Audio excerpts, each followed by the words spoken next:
I figured I said, you know what? Let me do a hold on one second, make sure everything all right. I said, let me get the jump on things and whatever, you know what I mean? Do me a little live real quick.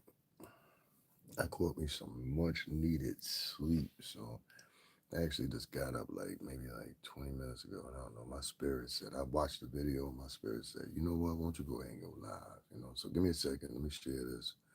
Get back with y'all. Give me a second, guys. I'm sharing this. Give me a second. I know I got something to tell y'all about. Something I peeped. Just give me one more second. Something I peeped today. I want to tell y'all about. All right, we'll share some more in a minute. So, already starting out, I knew this was going to happen anyway. You was going to have a whole bunch of bloggers. See, I don't have a problem with bloggers that want to cover the story with Diddy. I don't have a problem with bloggers that want to just continue to talk the way they've been talking. You know what I'm saying? That's cool. That's cool. What I have a problem with is people that make up stories. You understand what I'm saying? Or admit certain stories or situations from the conversation. And that's what we've been seeing lately. We got a lot of vloggers already early in the stages that are already started to lie, give out misinformation, or admit information from the conversation, which is also lying. Now, no matter what side of the scope you fit on when it comes to this Diddy thing, that's cool. I can live with that, right? But what I can't live with is when you make up stories to fit a narrative so to get you more and garner more subscribers or whatever. Let me give you an example. Today earlier, if y'all remember, and I was tired. Like literally, I was up from I think 6:30 ish, 6:10 ish yesterday morning, and I went and I burnt out, and I went to the courthouse. Then after that, I went subsequently somewhere else, which I didn't feel for you guys because I was just looking at the reactions I got from that, and I was like, nah. But that's what I want to home in on. So yesterday when I went and I did, well, actually it was today now. It was yesterday, but it's still today. When I went and I did a live yesterday, I talked about Lil Rod and I talked about some of the hiccups that Lil Rod was having. I said it very earlier than most of these other vloggers. What's going on, B? Other than most vloggers had even mentioned about or hadn't mentioned or refused to mention about. And this is what I mean when I use the terminology and I say people are admitting information. See, there's particularly there's particularly a couple of people out here that are vloggers that like to admit information. What's going on, Mr. Muhammad? They like to admit information or don't mention information that goes against where they previously were standing at. So when I went off live yesterday after talking about Lil Rod, I noticed that a particular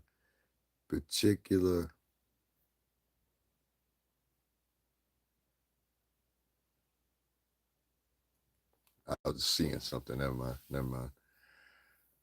I saw a particular female vlogger, and she went live. And this particular female vlogger, right? It was real funny because this particular female vlogger, she went live 18 minutes after I finished my live, which means that that particular female vlogger was listening to me as I was talking. And what she decided to do was she knew she couldn't see because this particular female vlogger has interviewed Lil Rod and she stood behind Lil Rod. And not only did she stand behind Lil Rod, she was holding down Lil Rod. You understand what I'm saying? Oh, come back here if you need any help. Oh, come back here if you need this, that, the third. You know what I'm saying? I'm thinking to myself, that was your man's right there, wasn't it? Lil Rod, the one that's suing Diddy. Well, Lil Rod, he had some hiccups, and I'm gonna repeat them to you again because I talked about it hours ago, and before some of these bigger vloggers. Like I said, you need to pay attention. I talked about this hours ago. It's my last upload. Lil Rod was going after Justin Combs. He was going after Cuba Gooding Jr. various reasons why. With Cuba Gooding Jr. claims Cuba Gooding Jr. may have witnessed something or some sexual approach or something like that. Same thing with Justin Combs. He claimed Justin witnessed something. Da, da, da, da, da. So I'm thinking to myself, if this is real, stay green. What the fuck is wrong with you? If this is real, stay green. Who else is it? If it's not real, now I don't like you already. You seem like one of those weirdos. Like, if this is real, say green. Like, what the fuck does that mean? That's why I said you got a lot of weirdo, mentally ill people online. You understand what I'm saying? And how can I say this? 18 minutes after I finished talking about Lil Rod and the little hiccup he had in court with him and his lawyer, Tyrone Backbone, and the failure to apply appropriate service, this same chick that had this nigga on her show don't have nothing to say. Instead, what she does is she admits that part of the conversation where many of different outlets are talking about this, but she seemingly doesn't want to address it. What she wants to do is she wants to softball address it. So what I mean by softball addressing means you can either completely ignore what's going on, or two, you can do what a lot of other people do, which is muddle your way around it. That's what this chick is doing right now. She's muddling her way around the story, but the story is there. You were copping and capping for that motherfucker. You understand what I'm saying? And not one time did she mention him, not two times. She was mentioning him frequently as a sole go source or whatever they things Diddy. It was all based on this kid. A lot of people will even say the preponderance, excuse me, I got all these cores, I'm charging things and stuff like that. The preponderance of people would say, that's another one of my damn chargers. I got like 9 chargers charging right now. You always keep them charged because you never know if I have to hop out at any given time. I got all my charge banks charged, so I always have a whole bunch of. Y'all can't see it, but there's a big dock right here. It's got like 10 plugs in it. You know what I'm saying? So I got like, let me show you what I'm talking about. Like you see, I got my charger ports charged up. You know what I'm saying? You always got to do it. Am I going to the course today? And unfortunately, I'm not. One, it's gonna be raining today. That's for one. Two, I tried yesterday. See, and that's what I say, Clifton. Let me explain to you. Um, yeah, it's too early for all that. You don't even know me to know. All of us are sinners, but you particularly just holding in on me like you knew me. I don't like that. Um, Clifton, this is Ryan. This is the unfortunate truth. Um, the same blogger that I'm talking about right now, and her archetype and how she's kind of like a hypocrite because she was vowing for this dude, Lil Rod, as a significant part of her story. She interviewed this dude. You understand what I'm saying? And so now, when Lil Rod is looking kind of offy or whatever, like many people do, they claim and usually talk about people like this. What's up, Rena? Rena? That talk against people like this, what they usually do is they usually end up being involved in the same type of behavior themselves. And when the behavior comes up to them, they don't know how to address it because now it makes it look like they're not reputable. So let me give you an example. This particular female that I'm talking about that went live 18, well, she didn't go live, she uploaded 18 minutes after I finished my live. And funny enough, it was countering what my last live was about. So yes, bitch, I know you be over here. I already figured you'd be over here anyway, bitch, but I now really know you be over here. So she's a very conniving woman. This woman, she knows she's lying. She's a liar. See, that's different. If you know you're a liar, that's a totally different type of person. So this woman knows she's a liar. Make sure you double tap the screen and hit the like button. She knows she's a liar. She knows she's at the very least manipulative. And what she does is she, along with others, they, as you see how my chat room is right now. Notice that there's like 70 something people in here, but only 4 likes.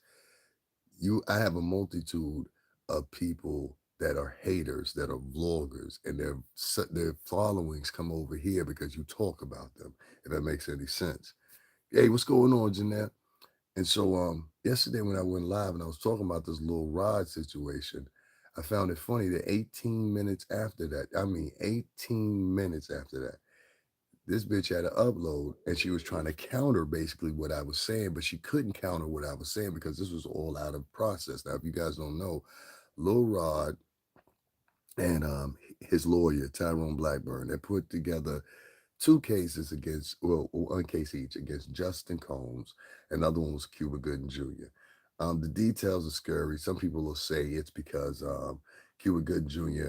reportedly made some sexual advances to him, even though we all know Cuba Gooding Jr. for not knowing nothing but chicks. Cuba Gooding Jr. loved white chicks, particularly brunettes. You understand what I'm saying? He liked black girls too, but he likes his brunettes. Trust me when I tell you this. And his blondes here and there, but he likes his brunettes. Now, Justin Combs, Justin Combs reportedly must have witnessed something or reportedly witnessed, and that boy ain't seen shit because there ain't nothing happened. That's why. And so they, in my opinion, and I think a lot of people other will agree with this, and I'm talking from a legal standpoint. I think they fumbled it on purpose. See, let me explain to you.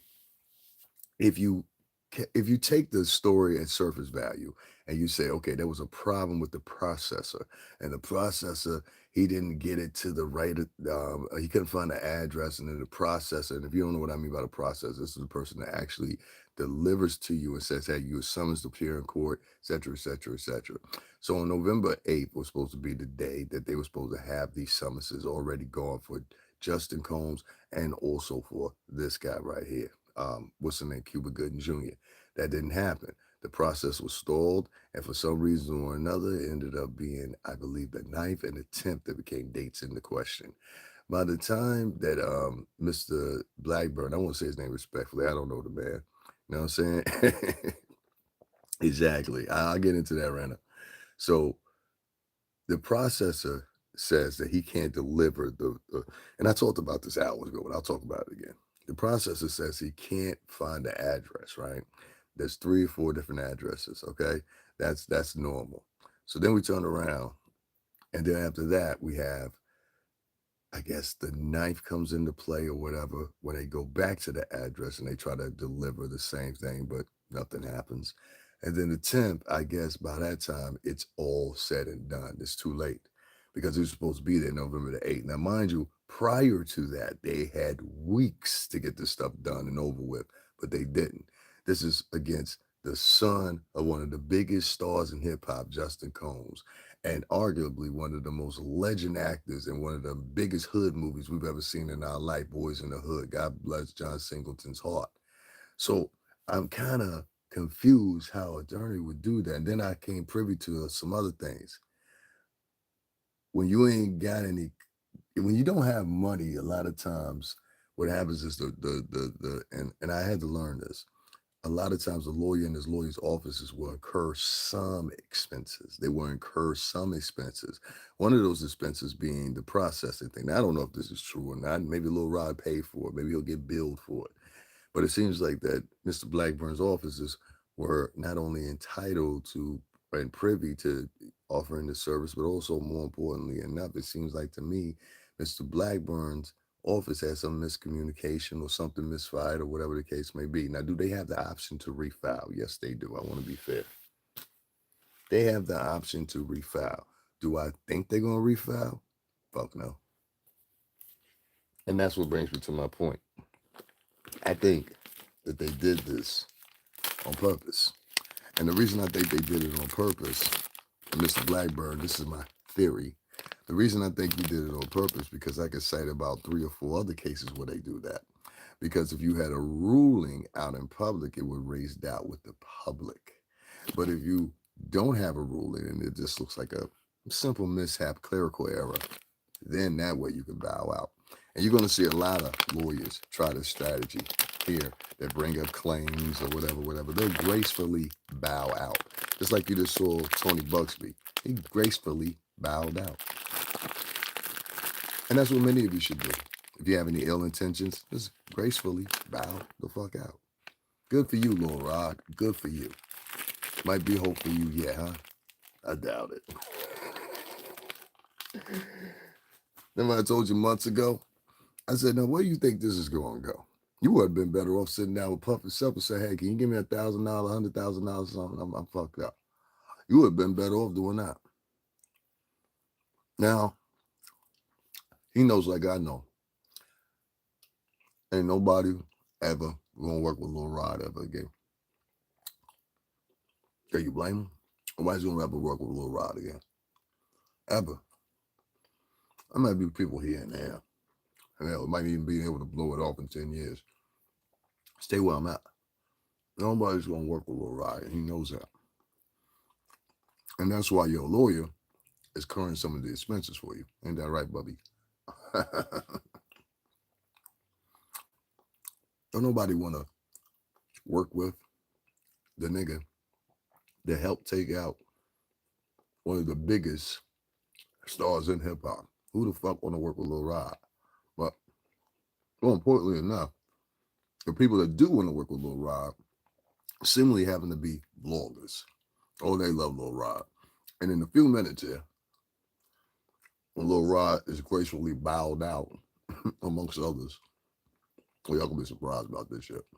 But when Lil Rod was formally bowed out, which he will be formally bowed out. Ain't that right, Lil Rod? How you doing, kid? When he's gracefully bowed out, the dominoes are gonna fall behind him. In fact, you knew that, don't you, Lil Rod? Don't you? He wasn't counting on something. So, shout out to Lil Rod. I'm not gonna shit on him, but I will tell you this: you boys better get it together. It's game time. Hmm? I'm gonna sitting on the sidelines. I'm gonna sitting on the benches. Put me in, coach.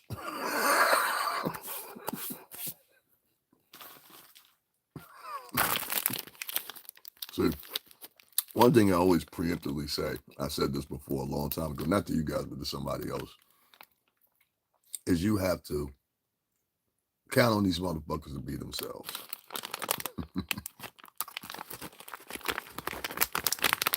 Yeah, you do. That's all you gotta do.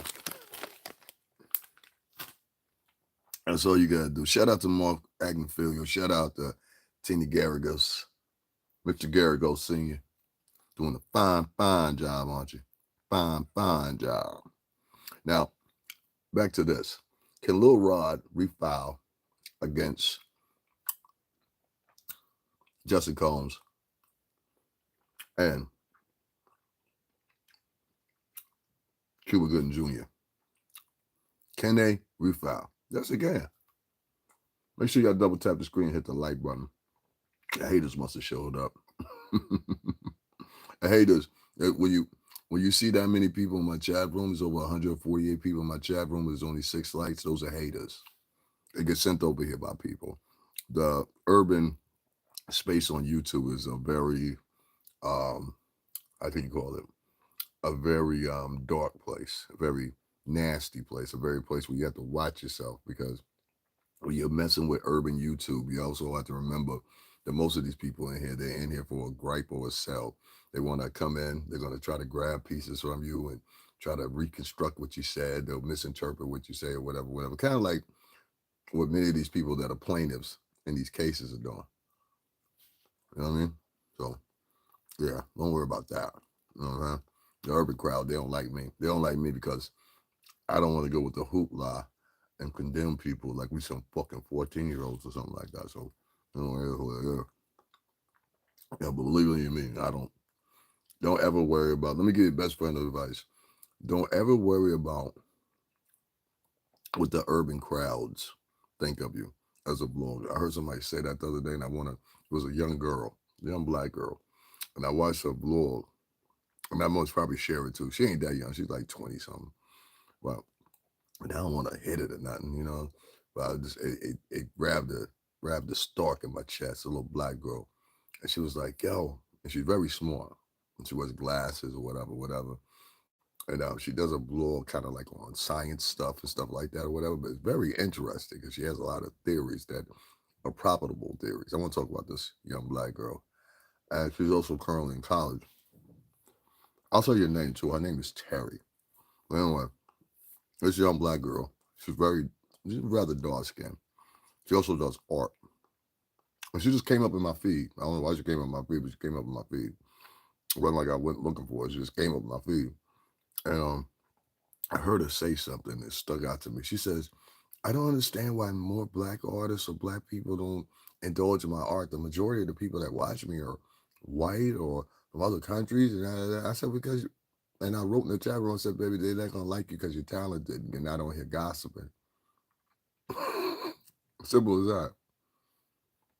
They're not going to fuck with you. And the Black American crowd and the Latin American crowd, for a certain potential, they're so caught up in gossiping and lying. This is the two things, gossiping and lying when they're gossiping. And if you ask them to stand on what they said, they won't stand on what they said. This bitch that I'm talking about, that little light-skinned bitch over there, y'all know exactly what I'm talking about. If your name is Sean Diddy Combs, a little light-skinned pretty bitch. Cute bitch, really. You know what I'm saying? There's a little light-skinned, cool, cute bitch with the long hair. That bitch been over here watching me, y'all. 18 minutes after I went live yesterday, the bitch turns around, and she got fucking a video up trying to counter what I said. Oh, bitch. Yeah, I should have got rid of that hoe a long time ago. For real.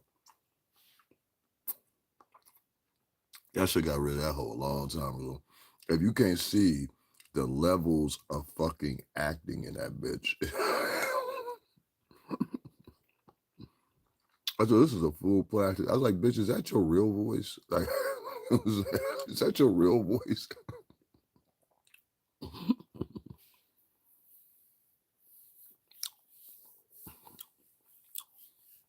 Let me tell you something, man. This is my cookie shop. And I'm going to take it that are you black? Gavigan? Michael Gavigan, are you black American? What are you? Don't ask me shit, bitch. I don't know you. Go over there with one of them other places. That's a new one right there. Let me tell you. Do you have a single front tooth? Do I have a single front tooth? That's cute. Yeah, do I have a single front tooth? Yeah. I'm eating with the roof of my mouth, my nigga. You right. Here comes the goofies. And this is the people that Tisa Tell sends over. That much I figured out. They have a certain hue in the way they talk in their octave, so it's very easy to find them out. That's why the bitch put up an upload 18 minutes after I went live, can turn and circle around the same shit. Bitch, at least be anonymous about the shit. You know, wait. If you would have waited 40 minutes, I would have had a hindrance of doubt. Bitch, you waited exactly 18 minutes. 18 minutes after I finished my shit. Little TT got to do. You a manipulative bitch, ain't you? I don't like manipulative hoes. I don't. And this is a manipulative bitch. Yes, I did. Your manipulative ass come over here and listen to me. I listen to you too, ho. It's all good. You know what I'm saying? But the thing about me is, see, if Diddy come out at the end of this, if Diddy come out and they say Diddy is guilty, then I got to ride with that. You know what I'm saying? I got to ride with that. I got to be like, hey, you know what? Diddy's guilty. This is what it is. You got to handle it accordingly from there. You understand what I'm saying? Being somebody that worked at the company or whatever. But for somebody that's never been in the music industry, yet alone, you put your platform up for Lil Rod to sit on. Lil Rod talked about whatever the fuck he wanted to on your platform. And don't forget, that's going to come up too. You still got that footage, right, bitch? All right, cool. All right. You still got that footage, right, bitch? Oh, all right, cool. Don't act like that shit came up missing now, all right? All right. Bitches be out here so cute and cuddly and shit. Be thinking they making major moves, be getting in the background and shit that they say. See, every now and then, let me tell you for myself, so y'all don't have to guess about it. Every now and then, I talk about how I'll poke a nigga, how I'll pop a nigga, how I'll do all this shit or whatever, which has been tried and proven. You understand what I'm saying? I got eight pages that will back that up. My point is this. I don't get on here initially talking shit like that. I only do it in defensive strategies. You understand what I'm saying? When it's time to be needed, then that's what it is. Other than that, you're never gonna hear me on here. This Adam Lee just jumping on. Yo, you know what? That girl TT, yo, I could do this to her. Shit. Nah, I don't do that. She ain't saying no shit like that about me, but she's a sneaky, manipulative bitch. You understand what I'm saying? Point blank. Now, TT, if your name is Sean Diddy Combs, I ain't giving that bitch no promo. If your name is TT, then you're the type of bitch that is a hypocrite hoe, in my opinion. And up here in the New York City tri-state, niggas would have seen you on that. Well, bitches would have seen you on some shit because they would have pointed out that you was a liar. Now, let me tell you what I mean. What's up, Jeff? Let me tell you what I mean. This hoe interviewed Lil Rod from the very beginning. She wanted all the gossip, she wanted all the tea and all that shit or whatever, whatever. Lil Rod and then fucked up in court.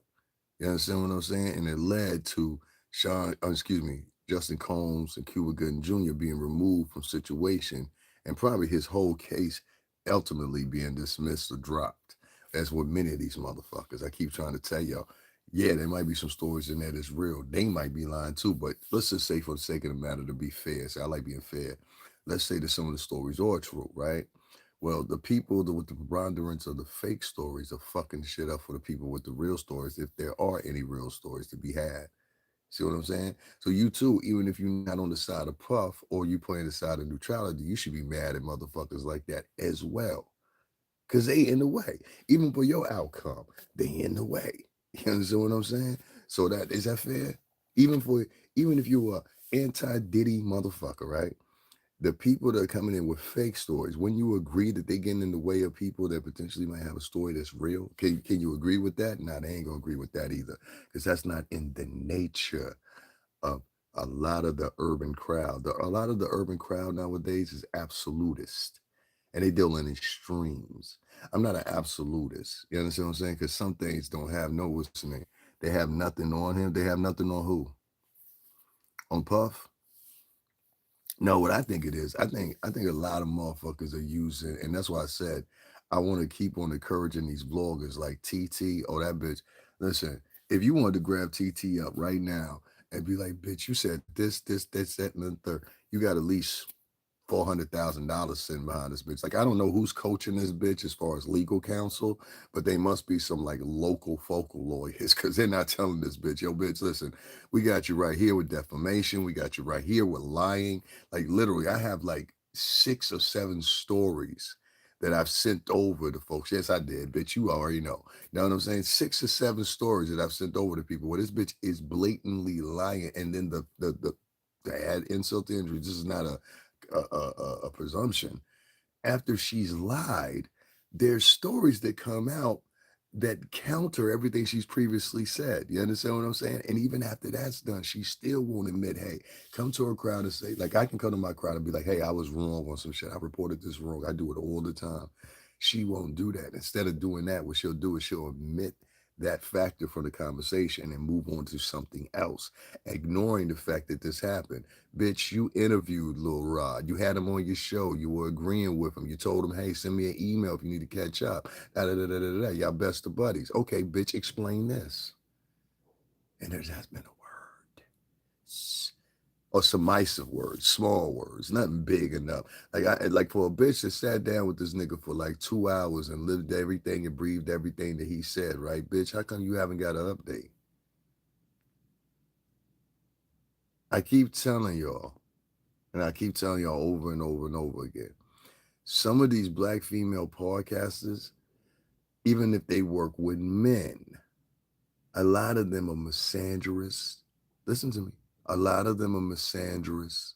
A lot of them are lesbians. A lot of them are lesbians. A lot of these girls that y'all are talking to and sitting beside these girls are lesbians. Say it with me, lesbians. They like vajay. You understand what I'm saying? Now we all got something in common. I like Vijay too. But my point is, a lot of these girls that are talking to you are misandrous or lesbians or quasi-lesbians or just pieces of shit in general in their community. And they've always been flusterous fucking whores that have went around their neighborhoods and their communities starting shit that's now they have a free platform to do it. So the same cantankerous, lying, belligerent, fucking sneaky, underlined fucking piece of shit bitch she is in her neighborhood, she's now that same person here, but elevated and highlighted here on YouTube. Get it?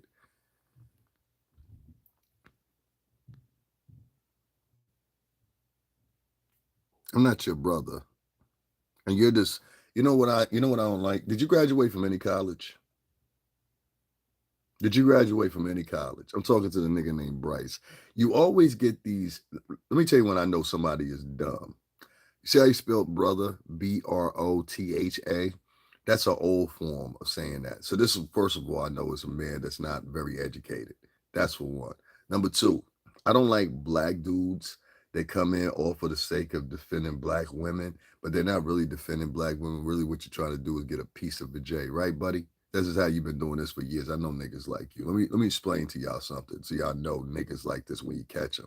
So sucker niggas like this, what their job is to do is instead of sitting there listening, if I was really his brother, instead of sitting there listening to what you're saying, what he wants to do is he wants to come in and interject himself into the conversation so he can seem like the man and the savior.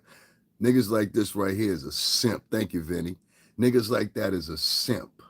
You understand? And this is the motherfucker that's the problem with you bitches out here now. Shut your bitch ass up, nigga. Shut your bitch ass up. I don't like you already. Shut your bitch ass up. Niggas like that, them cap, thank you, Vinny. You know exactly what I'm talking about. Those fucking save a hoe type niggas right there, right? Them Captain Save a hoe type niggas is exactly the motherfucking fuel that these bitches need, like little TT right there. And that's why they stay online. Vinny called them out before I fucking did. Thank you, Vinny. I fucking appreciate it. These fucking cocksucker on save a hoe ass niggas are one of the biggest problems here online. And the second one is people like Ashley Weston, all up. Who says that to somebody at 4:57 in the morning? All that's what's on your mind. I keep trying to tell you, a lot of these people that are in these chat rooms are actually the homosexuals. You understand what I'm saying? Like, are you not paying attention? If you're in somebody's chat room at 3:30, 4 o'clock in the morning, and you're sitting up there and you talking about oil up and all this shit or whatever, what's on your mind? What's on your mind is massaging oil on a man's body. Because I ain't telling a nigga at 3 o'clock in the morning to oil up. But a nigga that's telling me to oil up or telling the crowd to oil up, do you understand? You're thinking about man on man sex at 3 o'clock in the morning. So before you got on my podcast, chances are, if that don't correlate with you, chances are you was thinking about some dude schlong and some baby oil well before you got on my podcast. And so when you saw me, you said, oh, here's my opportunity. I can get my urges through now. There's a man I can watch. And so you're right in my motherfucking chat room, baby oil, to another man at 3:30, 4 o'clock in the morning. That shit's crazy to me. You understand what I'm saying? That's just crazy to me. And then he has people, they come in and they like back the nigga that said some gay shit. That shit's funny as hell to me. And I'm not shouting the LGBTQ crowd. Hell, I have 3 or 4 people that come over here from the LGBTQ crowd over here all the time. They don't about a motherfucking body. In fact, they help support the channel. You know what I'm saying? So nah, I ain't about that. I'm talking about simp ass niggas like that simp ass nigga that was in his fucking chat, fucking cocksucker motherfucker, comes in here. Dun, dun, dun, dun, where's my cape? Captain Simp. You know what I mean? I'm glad folks cooled them out already. I was like, okay, good. I ain't got to mention this. It's a whole bunch of these simp niggas that be online. Black, white, polka dot, purple. These motherfuckers, they on here. And the funny thing about them is they get on here with a purpose. That's what you got to realize. Now, their purpose is one thing and one thing only. That's to come in here and be Captain Save-A-Ho for these women that are in here lying. What's up, Janelle? And could somebody write my cash app in there if you don't mind? I appreciate it. $STRINGERBELL80. Thank you very much. Know what I'm saying? Hold on 1 second, y'all. Let me get rid of Lucy June. That sounds like somebody that's on some real bad trip. This bitch is in here talking about smoke weed every day, da da da. You get some people to come in here and then she said, I got to take my schizo medicine and all that. Okay, well, if you got to take your schizo medicine, you're a fine example of what I'm talking about next. There's a lot of people here online, as y'all can see by that chat room, that are both vloggers. Pay attention to what I'm saying. That are both vloggers, and they're also people that are subscribers. And these people, these two sets of mentally ill motherfuckers work together in coherence very well. I didn't know to how well. Yes, you can have people that have mental illness be very coordinated, very coordinated. Like, for example, see this man right here? His name, all alone. Now, let me break it down for you. Strangers we met are memories. That's his screen name, right? Then he writes behind it, he's Snoop Dogg. This is at 4:57 in the morning. It's nothing enlightening, It's nothing of any order. It's nothing of anything. He's been here for 2 weeks for one subscriber. So that means that this man went, now, listen to me, it takes about 15 to 20 minutes to set up a free profile here on YouTube. That means that this person had to go out of his way and he said, I'm going to name the channel Strangers We Met or Memories. And then I'm going to say to this man that I don't know at 4:57 in the morning, he's Snoop Dogg. Pay attention. A lot of these people that are on here have mental illness. The woman that was before him, she said, okay, I'm going to go take my schizo medicine now. Pay attention to what these people are saying. And what you'll find out, yeah, exactly. And what you'll find out is, oh, okay, I see what he's talking about now. Because these people, when I go and I look at their pages, because I go back and look at a lot of them just to see who they are. They don't even realize it. But I go back and I see who they are, whatever. You look at their pages, you'll find people with ponies on their pages and they men. I went to this one man's page and he literally, to me, came off like a child molester. He had ponies and unicorns and shit. I was like, who the fuck are you trying to lure? And then it made it apparent to me, a lot of people are using this app as a motherfucking digging device for other shit. You understand what I'm saying? Like, it's one blog, I don't even like the bitch, but I give her this. She called out somebody because some dude had been formerly a child molester or involved in something, some children shit or whatever. And so the motherfucker, right? He had been on podcasts trying to call other people out, including Diddy.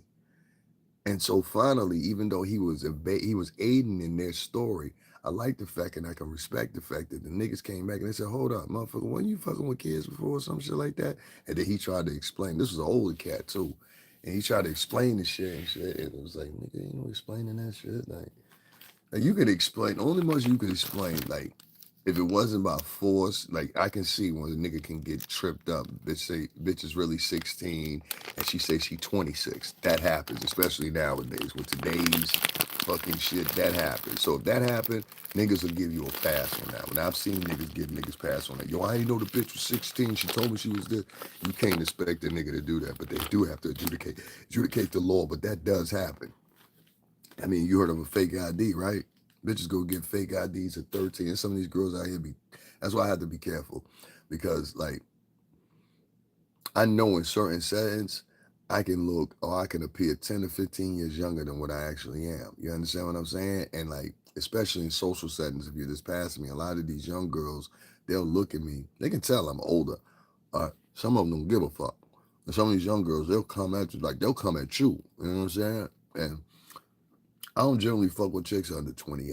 You know what I'm saying? I just slipped up here and there and had a chick that was like 25, 26. But generally speaking, I don't fuck with chicks out under 28 because we really don't have that much to talk about. You know what I'm saying? So it is what it is. Why is your head shaped like a banana boat? Why are you in my chat at 5 o'clock in the morning wondering about another man's head?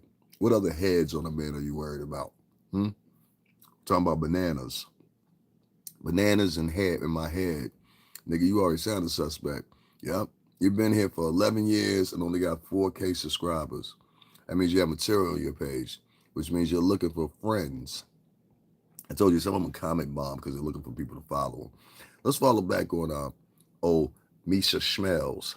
So this bitch for about the past week, yeah, I said bitch. You are a bitch. This bitch for like the past week has been, she's an evil bitch. She really is. She's a real evil bitch. You have to be a conniving bitch. I used to give her a pass, but you have to be a conniving bitch and get on your line every day and literally lie and admit certain information to fit your narrative. That's a manipulative bitch. If you omit information or don't address information, even if it's something against Diddy, I always play it out and I talk about it. They will paint you and say this broad stroke. He's a Diddy supporter. That's what she told the crowd. Look, I found out, did you, bitch? You said that more than once. You said that more than once. There's also 3 or 4 other bloggers that said the same thing about me. Nobody holds them in the court for nothing, though. Hey, Gene Lomax, can you do me a favor if you still here? Can you write my cash app in there? $ STRINGERBELL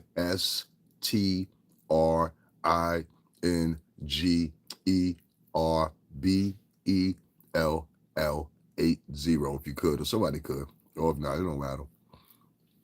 I'll get supported anyway, so I'm probably one of the realest niggas on the internet and don't get supported. So let me also tell you how old Lisa Smells over there grabbed some. I told you these bitches be grabbing your language points. So she grabbed up from me. We had it here first. We were the first people to have it. No, you wasn't, bitch. You was the first nigga that you was the first bitch to have Lil Rod on your channel. So that's why I'm asking, how come you haven't addressed Lil Rod yet, ho? Huh? Go ask that hoe about that. How come that bitch ain't motherfucking addressed Lil Rod situation, bitch? Hmm? Fake asshole. Nah, I don't like nobody to say, yo, my man. Anybody say, yo, my man to me, I automatically get rid of them. Don't start at my channel, bitch. Talking about, yo, my man. Anybody use them terms, my man, or whatever they're trying to put you in a certain place. We got peace, God. Mm-hmm. I'm trust him anyway. Them nigga coming in here talking about, thanks, Mike. Gotta go now. Now you don't, Mike. And get fucked out my chat room, Mike. How about that, Mike?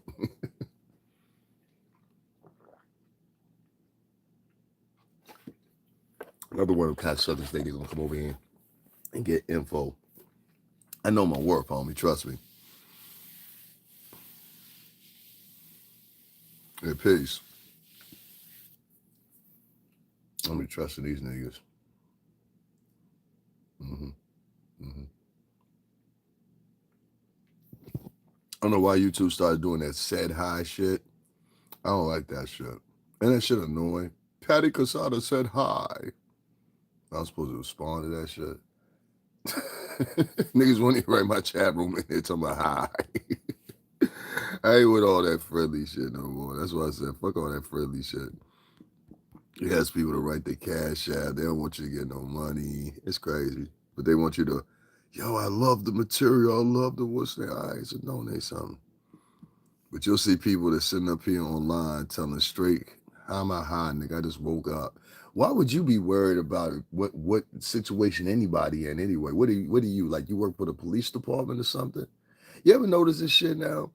It be niggas that live in neighborhoods where this motherfucker, they can't even walk outside because this nigga's shooting and shit. There's motherfuckers that be outside, they can't even go around in their own neighborhood at 2, 3 o'clock in the morning because niggas be over there shooting and shit, selling motherfucking, what's the name, something like that, right? And it's crazy because these niggas will come in and they'll be talking about this person's high, that person's this, that person that. Have you noticed this effort lately for people to like emolicize themselves next to what they perceive? That's what I try to tell you. Never trust a nigga. When you talk to a black person, they talk real articulate, or a Latin person, they talk really overly articulate. Ask them where they grew up at. It'll tell you everything.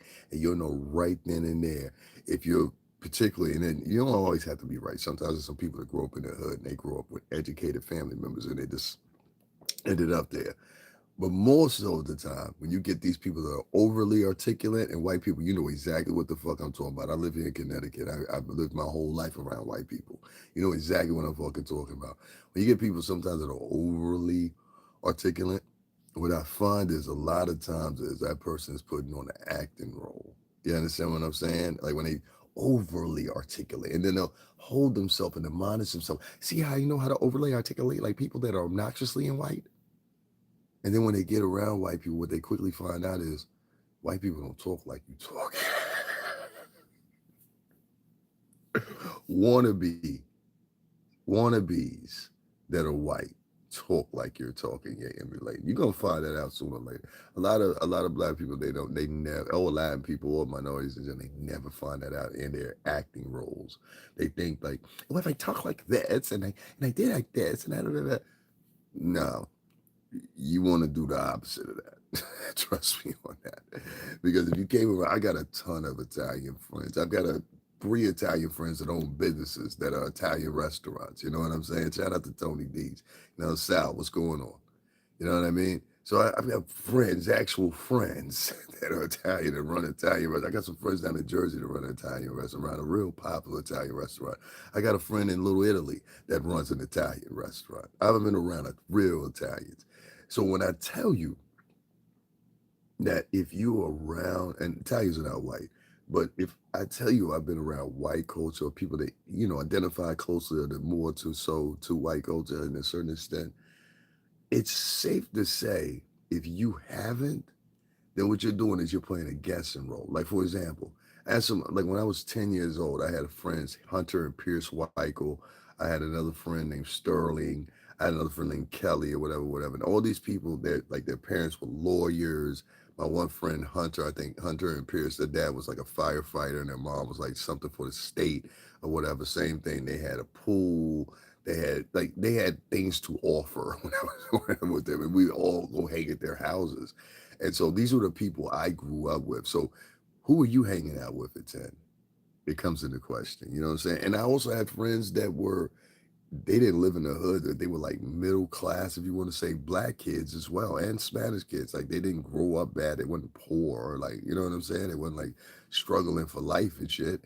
So we grew up in like the same similar environments. And I'll tell you the same thing too. The problem I have is you have these people that grew up mostly urban and they try to inject themselves into these worlds, and they are very passive aggressive when they do it because they have so much to prove within the world of people that really come from that background. And they always forget the factor and the point of there are also brown and black faces that fit in those diagrams of white people that you're joining yourself to. It's like it's a weird fucking look. And there's somebody white in here that said facts. I'm not making this up. Like there's a very broad difference. I know the difference even more, and it's highlighted even more to me. I live about 45 minutes outside New York City, right? Now, if you're from the Bronx, which is 45 minutes away, or you're from Harlem, which is 45 minutes away, or you're from Midtown Manhattan, which is 45 minutes away, even within New York and those three spots right there that I just mentioned, you can tell the distinct difference in people and their personalities, their education levels, and everything like that just by talking to them. Now, when you put that against those New Yorkers, let's just say the Bronx, versus you come out here to so area where you at is a city to Devon, like I'm from San Antonio. So area where you at is a city to Devon. Yes, where I'm at who was that? Like I'm from San Antonio, Texas. Look, some tried to buy a piece of bubblegum using your oh God, Jesus Christ. Yo, are you abusing Ozempic? That's your name. And you came in here like the homosexual man you are, staring at my mouth at 5 o'clock in the morning instead of late. First of all, I already know you ain't got no bitches because you wouldn't be in my chat room at 5 o'clock in the morning. You'd be up and cuddled up next to some cheeks. So I know you ain't got no bitches. Or you be online trying to make some money or figure out how to get some money or be on your way to work right now. So yeah, I can't pay attention to you. Listen, man, let me give you a word of advice. When you troll other men at five, I'm going to abusing Ozempic. When you troll men at 5 o'clock in the morning, you write shit in the chat room about that mouth. It's probably because you got men on your mind. So y'all niggas be trying to cool niggas, motherfucking gay and all that shit or whatever. The examples of the gay niggas is right here. You just gotta pay attention to it. Prison niggas know what I'm talking about. If you ever been in prison, you know what I'm talking about. If this nigga woke up at 5 o'clock in the morning, he was talking to you, he was talking about bubble gum in your mouth, what would you do to this nigga? Pay attention. If this nigga woke up at 5 o'clock in the morning talking some more shit about bubble gum in somebody's mouth, what would y'all do to him? They're gonna do one of three things. I answer for you, abusing Ozempic. Either they're gonna pop something in your mouth, saying bubble in them, bubble in them. You know what I'm saying? Either they're gonna pop something in your mouth, you're gonna get popped in your mouth, you're gonna get stomped out tomorrow, sometime between the walk from child to your cell in that little corridor. You understand what I'm saying? Or get that man some jelly, but it's jelly and peanut butter. You understand? Somebody said they heard he had a long tongue. Ain't that right? Abusing Ozempic. Get that boy, go live out your dreams. Peanut butter jelly time.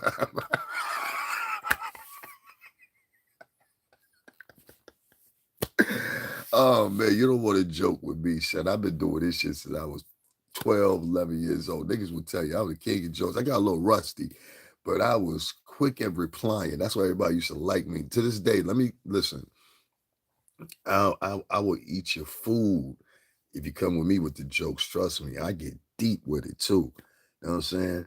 But back to this the whole story in hand with these puff people that have these stories. I just want y'all to keep something in mind. If you don't know, my name is Davin Lewis. I worked at Bad Boy Entertainment for over 17 years. Every hearing except for two of them, which even his kids didn't even show up for. I've been to thus far since Puff has been locked up, including the initial day that he got locked up in his first hearing. I've been there for every last one of them. Now, that might not be acknowledged by some people, and that's okay, but I just want the record to say, you know what I mean? From the day Puff got arrested in his first hearing until now, except for two hearings, I've been in every last one. I went down to the MDC, held court down there, talked about some things that came to my attention, like at the time when Luigi Maggiano was able to raise $500,000 without much protest of anything, including in the public anywhere else. Black American people specifically found that okay and have not raised any protests, even when I brought up the story a million times, even when they've seen me just as now 11 days ago when Puff and Luigi Maggione simultaneously had a hearing the same time. So Puff was in one building, Luigi Maggione was in another courtroom. Now, for some reason or another, Luigi Maggione's protest and court appearance was bigger. And he had protesters out there. He had people out there dressed up in Luigi from Mario and Luigi in Luigi hats and Luigi. And some people came out with a full costume on. And they were talking all kinds of crazy stuff. You saw that one woman that I interviewed or whatever. And then people will ask me, well, do you think racism plays a part in it? I don't think racism plays a part in Luigi Agiano's case because, for one, he killed the white man. That's for one. But two, it was the degree of protesters that were out there. And I've shown it before and I'll show it again in a few minutes here. But Luigi Mangione literally had trucks riding around the fucking, what's the name? Yes, I'm American. Yo soy la cubano la moreno, but I'm American. Yeah. Where did I get the beanie? Adidas.com. Won't you just go there? They had them on sale. What do you mean, where did I get the beanie? Go to Adidas.com. They had them on sale. They had a whole bunch of shit on sale. It was the end of the winter sale. So the hat was like, I think like what, $15 or something like that or whatever. Plus I have the sign up for the rewards, you'll get a discount. I got another $5. I think I got this hat like ultimately for like $11 or something like that. Like, you know what I mean? That's all you got to do is go to Adidas.com. I've always worn Adidas. I got like 4 or 5 pair of Adidas in here. But I have like a whole bunch of different sneakers. That's why I be like niggas be like all the time asking me, can we see your feet? Like, if you don't get the fuck off my chat room, another one of these weird ass niggas. You see what I mean? This nigga been here for 2 years. I got 6 subscribers. This nigga, and look, once again, you can't listen, my dog. You can't be from Ohio talking like that. I got a partner that's families from Ohio. They don't talk like that. A weird nigga talks like that. Now, don't subscribe here. Peace. Now, I'm gonna make sure you don't subscribe here. My chicken died today. You see what I'm saying? Like, these are mentally ill people. I keep trying to tell y'all, there's a lot of mentally ill people online. You understand what I'm saying? That are garnering for attention off this free app or whatever. And there's a lot of vloggers out here that are doing the same thing. There's a tenacity. Make sure you guys double tap that screen and hit the like button. There's a group of vloggers out here that seemingly like to lie, omit information from certain scenarios or whatever, or forget what they've uploaded in the past and run a hints with it. One particular vlogger, I'm gonna call her Lisa Schmelz, has been an exemplary, exemplarily beneficial part of the story. This bitch, this bitch has gone out of her way to tell lies, and when you are lying and you're a woman, all thoughts are out the bag. I don't care how much you stand up for women's rights or you believe you are, which I think is a con. I think you just pretend like you. I'm talking about Lisa Smells. I think this bitch really just sits there like a lot of these hoes do. Yes, I'm not talking about the women. I'm talking about the hoes, the bitches, the cunts, the piece of shit chicks that lie and tell narratives that are untrue to publics and ever do go to likes, views, subscription rates, and higher CPMs based on their bullshit commentary. So once again, I say, this bitch, Lisa Smells, bitch, you interviewed that nigga. That's how it happened in the real world. Bitch, you interviewed that nigga, ho. I'm talking about Lil Rod. And now we got this little cumped it up. You understand what I'm saying? Sitting up there and trying to be motherfucking quiet as a church mouse when this nigga got not one but two cases yanked from up under him, which 9 times out of 10, he might not even go do. You understand what I'm saying? Lisa, what's going on? I'm glad you showed up, Lisa Smells. Everybody give a hand to Tisa Tales. I knew that'd bring you up, bitch. I knew that'd bring you up, bitch. So whenever you hear the little things in here, go make some money and all this shit and all that shit or whatever, bitch. You think this shit pays for me? You don't know nothing about me. But I'm glad you showed up, you funky bitch. This bitch has been in my chat room for the past 3 or 4 weeks now. You understand what I'm saying? Now, when I go in her chat room, I don't write nothing. Excuse me, when I go in her shit, I don't go in her shit and write anything. I don't flag a channel or whatever. But I'm going to do one solid for you, bitch. I got you. I'm going to do one solid for you. That bitch been in here for a minute in my chat room. That's why I was talking shit about it. I knew you show up, bitch. You's a dumb bitch. Fucking airhead hoe. That's an airhead bitch. I knew that bitch would show up. Only thing I had to do is say a couple things. That bitch always show up. She got to be seen. That's her. I'm trying to tell you that's her. That's why I tried to tell you yesterday. After I went live, I was talking about what I was talking about. She wanted me to know she was there yesterday. You understand what I'm saying? So she'll come in and it's like certain ones of them, they'll talk like, okay, when I hear somebody from it was somebody from King Pain in this chat back in the day when we was going at it. I would know who it was because they would say certain things. You understand what I'm saying? That would elate me and let me know, okay, that's somebody from over there. What's the name? Well, Pork Chop come through. Pork Chops has certain things that he says and certain of his crowd says, so I know to identify that's with him. With this bitch, I know certain things that she says, and I know certain ways that she says things. That's how I knew it was that bitch. This bitch is up 24 hours a day. She very rough. I think the bitch might be on some type of drugs or something herself because you ever notice that bitch's eyes always bugged open like that? Y'all ain't never noticed that? Every time that bitch talk, if your name is Sean Diddy Combs, and one eye going this way, the other eye going this way, another set of eyes going up this way, I'm waiting for the bitch to come back down and be like, and Lucifer sent me with the Baphomet to take you all. You know what I'm saying? This bitch look crazy, my nigga. That's why I say I would never hit that. You hit that, nigga, you in trouble. Trust me, that bitch look crazy as a motherfucker. Y'all don't know how to sense crazy. I have met so many beautiful bitches in my life, and then when you look at them, you know what I'm saying? You'll be like, she's got those crazy eyes. She's got those crazy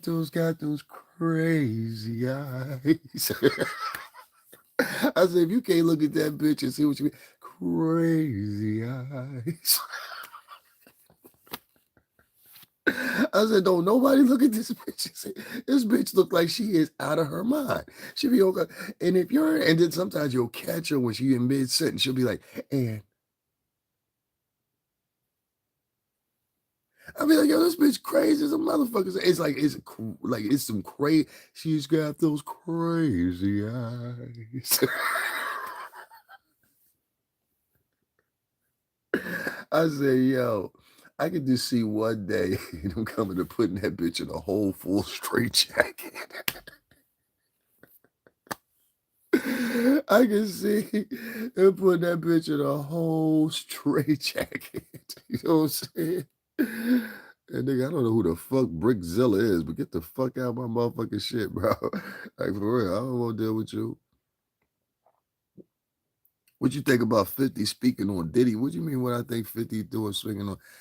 Like y'all be thinking like you're not rappers. Like if y'all don't know, my name is Davin Lewis. I come from the music industry. I was in the music industry for over 17 years, and ironically enough, I worked with Diddy. Most people know this. So When you hear the tapestry of my conversation is different because it's coming from the perspective of somebody who was actually in the music industry. When you hear the tapestry of some of these other niggas and bitches that be online talking, their tapestry is not from that. Their tapestry is from guessing. So when I hear 50 said something about Diddy or whatever, you know what I'm saying? Or when y'all got confused, I was like, yo, I heard 50 throwing out a documentary. Yeah, so we could flood the ground and see, because if 50 gonna throw out a documentary, then everybody else will step up and try to compete with him. And then that way you can get a general speaking of who had intentions to throw up a motherfucking DVD. Y'all ain't as smart as y'all think y'all are.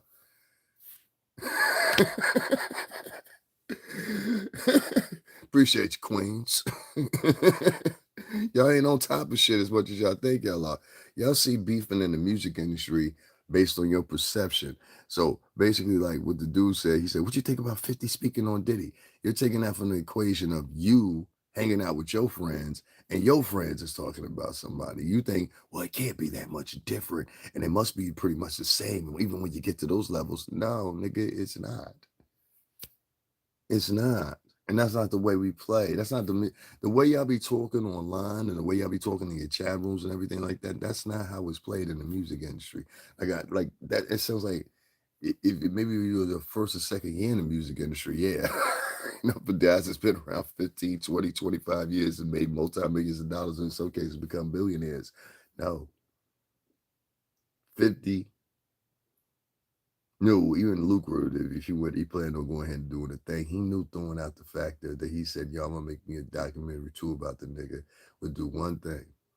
It would make everybody compete. Once you saw the competitors, now you can get a generalization of how many people planned on competing with him. Based off that, how many people planned on competing with him, you can get a generalization of who was going to throw out a motherfucking a documentary or whatever. Now, you know, as soon as 50 spoke up, there was two particular companies that broke their neck to get those documentaries put out, right? And soon to be a third one with BBC and what they're planning on doing. Do I have any questions or advice for you finding your purpose and destiny in life? No, I fucking don't. I don't help people anymore. Nobody helps me. You understand what I'm saying? So I don't help people anymore.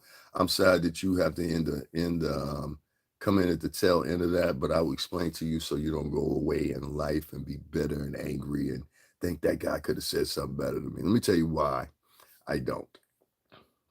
This is the realest thing I'm gonna give you as far as advice. You live in 2025. And are you black, white, whatever? I don't know. But let's just say generationally speaking, whatever one of those cultures you are, you live in a society now where it is embraced to lie. It is encouraged to lie. It is encouraged to make up stories on people. If you are black or Latino, it is even more encouraged that you make up stories on your own people specifically, and that you bash them at accordingly in the quadrant that even white people wouldn't do. You understand what I'm saying? Based on the fact that mostly internally, most of these people either want to see, do, walk, or be white people, anything other than what they are. Many of these people are ashamed of who they are, whatever. You ever notice when I get up on here, I have the most pride. I bring Cuban people on my camera if you haven't paid attention. You understand what I'm saying? I'm proud of being black and Cuban. You understand what I'm saying? But what I won't do is I won't sit back with a whole bunch of niggas, not black people, not Latins. I won't sit back with a whole bunch of niggas, you understand? And tell lies and porgy pies and wish death and celebrate their demises and shit like that. And that's the spectrum of where African Americans are at nowadays.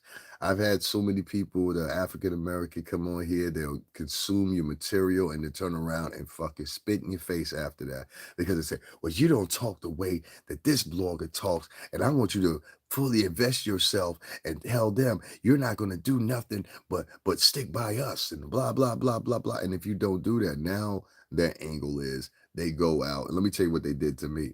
What they did to me and what they're doing to other vloggers. And this is how the black community works. So this is why people in other communities, we need y'all help, not with your finance. You don't have to donate financially, but just spreading the word out. African Americans are now applied this thing that they've gotten from girls. Okay, girls. And what they do is they've learned many of different tricks. But one of the biggest tricks that they do now is they go and make sure that financially you are shut down. Now, this is a trick and a target that the Klan used at one point on blacks, but now blacks are using it on other blacks. So you understand what I'm saying? Get the tapestry here. This is why I refuse to defend these people anymore. These people are now using clan tactics against their own people. They're using clan KKK and white supremacist tactics against their own people. Skip me with that shit. You know what I'm saying? Maybe at one time these were great people. Moving forward, these are the motherfuckers that are either going to destroy themselves or be destroyed. One of the two at the fast pace they're going. Many people in here, y'all know exactly what the fuck I'm talking about. They don't see it. They hinder themselves on these fake prides and history lessons. We were kangs and queens and all that shit. I'm not with any of that shit. I know better than that. You understand what I'm saying? And they say these kang and queens fucking phrases, right? And then turn around and do some shit like the courtroom gesture. If you listen to them when they talk, it's always followed behind by some a key, even the men. A key, a he, laughing emoji, laughing emoji, a key. That's all they do. A key, all day long. The boat, not the boat, but I say like at least 60% of the population when it comes to African Americans. That's all they want to do. Key, a he. You know what I mean? Every 5 minutes, y'all know what I'm talking about. Y'all see it all the time. Most of the female vloggers, that's what they live on. The key, a he. Whole chat room, a he. You make a song off of it. A a he. Year after year after year after year, and then that one year where they were a he. Here come the nuclear bomb. Here come the nuclear bomb. Now I'm talking about a real nuclear bomb. And that nuclear bomb hits, and it hits the earth. And now them same niggas that was sitting in them chat rooms, they wasn't paying attention to nothing else that was going on except for a a he. Hey girl, who we bombing on today that's in the culture? Who we celebrating their demise today, girl? No structure, no info, no planning, no nothing.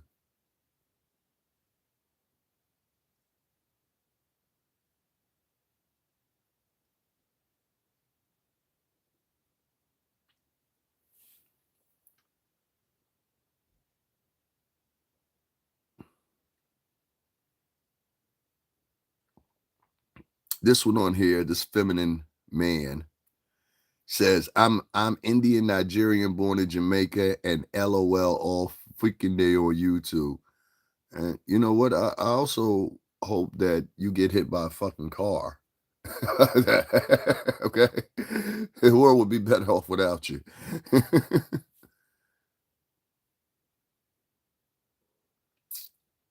He said Kanye been saying this, but they call him crazy. Yeah, they try to liken me to Kanye too a lot of times on here. Like for example, I give you a perfect example. If you're somebody on here that has better material, what I found out in the black communities is if you're somebody on here that has better material than them, or you're outpacing them, and the person that's outpacing them doesn't fit their narrative or the type of diatribe that they talk about, they will come in and try to destroy you. Like for example, I was on now this will make my eighth or ninth time down at the courtroom for Diddy. I've covered it from day one. And from day one when I covered it, I think that one got 232,000 views. I got on that live, 232,000 views. And they saw those views, and now people that had never done the type of stuff that I'd done all of a sudden were showing up. I've seen some of the faces that have been showing up down at the courthouse down there for Diddy, and all of a sudden these are people that have never done this type of reporting ever before in their life. Okay. I have.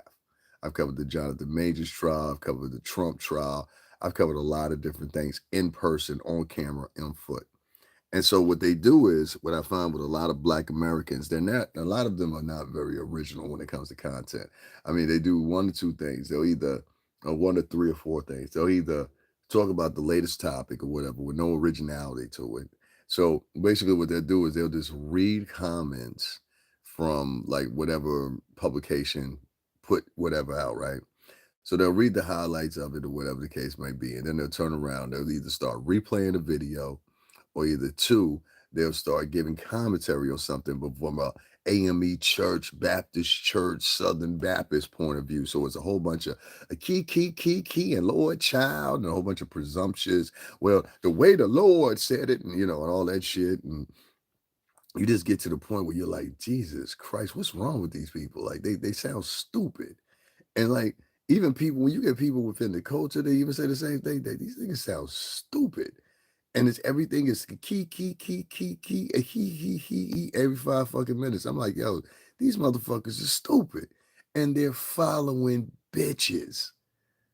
They're following bitches. Like the whole entire culture, except for like maybe 20, 30% of real men that's left in it, are all following bitches. A bitch say something, they will follow with it. A bitch lie about something, they will defend the bitch. The bitch motherfucking is blatantly lying, they will be like, let's find more ways to give her money. This is a bitch-led culture. Trust me when I tell you that Black culture is a bitch-led culture. They're led by bitches. So if you're around them, just remember there's going to be some passive aggressive bitches within that fold because these bitches really believe that they lead the culture. You're not going to lead me, bitch. I'll push you in front of 3, 4 cars for that happens. You understand what I'm saying? I'll get a couple of motherfucking do-gooders and we'll go out here and round up all the motherfucking the quiches. You understand what I'm saying? And dispose of what we need to properly on that island over there I was talking about. You know what I'm saying? Because if you ask me, if I had my choice, I would take all the trashy bitches. 2 shitty motherfuckers can't do nothing to make a shitty baby. I've always said that. I will always say that. 2 shitty motherfuckers can't do nothing but bring a shitty baby into this world. Now, a lot of people ain't gonna like what I say when I say that, but it's the truth. 2 shitty people can't do nothing but bring a shitty man into or little girl into this world. So that means if a mama wasn't shit, daddy wasn't shit, that kid 9 times out of 10 ain't gonna be shit either. If you're a man today, you're toxic. Future carrying purses down. We losing men. I'm trying to tell you, they all following bitches. Now you get what I'm saying? Even in dress, they following bitches.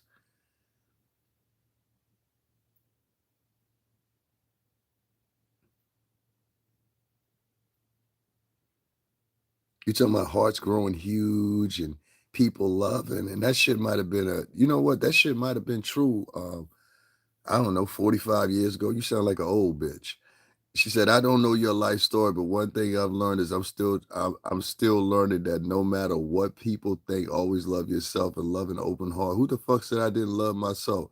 I don't have to love nobody. Fuck these people out here. Ain't no love out here. Bitch, you gonna get fucked the fuck up out here, Lily Joe Rodriguez. You better straighten the fuck up, ho. Entonces, sabe, la mente ahí se. Somebody gonna fuck you up out here, bitch. And I say that with, pero la corazón ahí se, entonces, sabe. Está claro, la gente es diferente. La gente es diferente ahora, tú sabes. Ese no Dios ahí, tú sabes, la gente es diferente. Hurtful remarks won't be so offensive. It ain't a hurtful remark, bitch. I'm trying to wake the fuck up. I'm trying to tell you, all that shit you talking about right there, you're gonna go out here and get fucked up thinking like that. This is not 1997. This is not 1987. This is 1977. All that shit you're talking, oh, I'll keep it myself. And all those offensive words won't hurt me, bitch. Those are coping mechanisms for yourself. You understand what I'm saying? So while you using those coping mechanisms to get over whatever you need to get over, meanwhile, somebody knocked you in the head with a fucking baseball bat in the process. You understand what I'm saying? Wake the fuck up, bitch. Don't start thinking like that. No, no, no, no. I'm saying that to because you seem like a nice woman. Wake the fuck up, bitch. That's not the way it's going out here. Sitting around talking about, no, hey, when you've had your open heart, that open heart will get your ass robbed, ho. You wake the fuck up. You use them mechanisms to deal with yourself. Don't you get out here like a fucking idiot and use those mechanisms, Lily Rodriguez, and think that that's going to save you. You got to keep me in your fucking prayers, bitch. How you don't know Jesus himself ain't sent me here? Jesus used to walk amongst the people. I walk amongst the people. Jesus used to talk plain spokenly to the people. I talk plain spokenly to you. It be people that sit around, they be like, they think, let me tell you something. A tool of people using religion is ultimately the highest form of vanity and narcissism there is. When you use the Bible, when you make a quotation and say, I'll pray for you, you are using the connotation of reality. I have stepped across the thresholds of God. No, baby, you are living sinner yourself. What do they say in the Bible? Let ye without sin cast the first stone. Baby, I grew up in church. I grew up in church. Now, my family wasn't pastors and preachers and shit like that, but I grew up in church. And they were deacons and deaconesses, and they played the organs and the piano and all kinds of other shit. I know the Bible. I walk with the true form of knowing the Bible, and the true form of knowing God and being close to God is feeling that you are chosen, not trying to elect that you are chosen. People that try to elect that they are chosen are usually the people that show up at your front door at 8 o'clock a.m. and they say, "Hey, would you like to join? Do you know about our Lord and Savior Jehovah?" Those motherfuckers that show up, them motherfuckers right there. No, no, no, no, no, no, no, no, no, no, no. You're not gonna skip that. I know what the fuck I'm talking about. I know the difference. My grandma and them, on my mother's side of the family, they was real Christian folks. See, my grandmother used to do shit for people, and they ain't even fucking ask for it. I think a lot of times that's where I get it from. That because I come from a family that's like on my mother's side of the family are very giving people. These are people that had opportunities. They built out those opportunities. They were always good people to people. I'm gonna never take that away from my mom's family. I have my descriptions with them on certain shit or whatever, but I don't like dealing with them as far as other shit is concerned because they're very judgmental people. But I will say this much. They have helped many of different people, many of different people. And what you find is, and what I find from these other so-called Christians, some Christians will try to say, they're helping you with prayer. They're helping you with this. Even God Himself Almighty says, bitch, you don't help with prayer. You help with action if you can help. If action will help before prayer. Your actions help before prayer. Let me give you an example. If you've been here for a while, Lily, you know that I have a cash app that's sitting down below, right? In that same Bible, it says you must take 15% of your motherfucking goods and donate them to who? Charity. Have you done that, Lily? When's the last time you've done that? Ooh, see what I mean? See what I mean? A lot of motherfuckers sit around, they talk all them tenets of the Bible. They ain't living all them tenets of the Bible. They full of shit. Don't come in here getting you in Bible conversations with me. I will eat you alive. All right, it's been a while. Okay. See what I mean? So you ain't paying attention to that Bible as tight as you think you are. There's people online, if you believe in, they'll sit up and they'll say, God told me so. Well, God told you so after they previously was stating some gossip about your local neighborhood vlogger. See what I mean?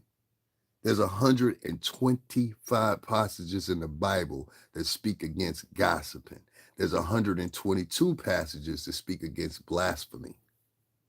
So if you on this motherfucker and you sitting up here with me or anybody else motherfucking gossiping, then goddamn it, use a motherfucking sinner too, bitch. I don't need you to pray for me about shit. I don't need no motherfucking sinners to pray with me. The fuck?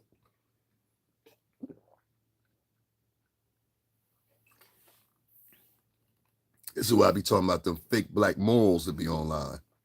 You understand what I'm saying? How the fuck you got God on your side when God got a passage and multiple passages in the Bible to speak against what you're doing right now, which is gossiping? You don't believe me? Hold on. I'll show you for yourself. I don't even have to look it up, but I'll show you for myself. Just so you know, ain't no BS in it. Oh, she was lying again. Now she talking about Jonathan Odie. Isn't that nigga that's locked up in Detroit? That even the judge said, even the judge said, oh no, you got it. We get train hard, fight easy. Okay, so since you're so fucking smart, right? Here's another fake Christian. Since you're so smart, fake Christian, I always know a fake Christian because the first thing they have on their page is a screen name like Follow Jesus. So I know you use a fake motherfucker. Fake Jesus supporter. Fake Jesus supporter. Tell us this. How many passages in the Bible to speak against blasphemy and gossiping? Go ahead. And name me two of those passages.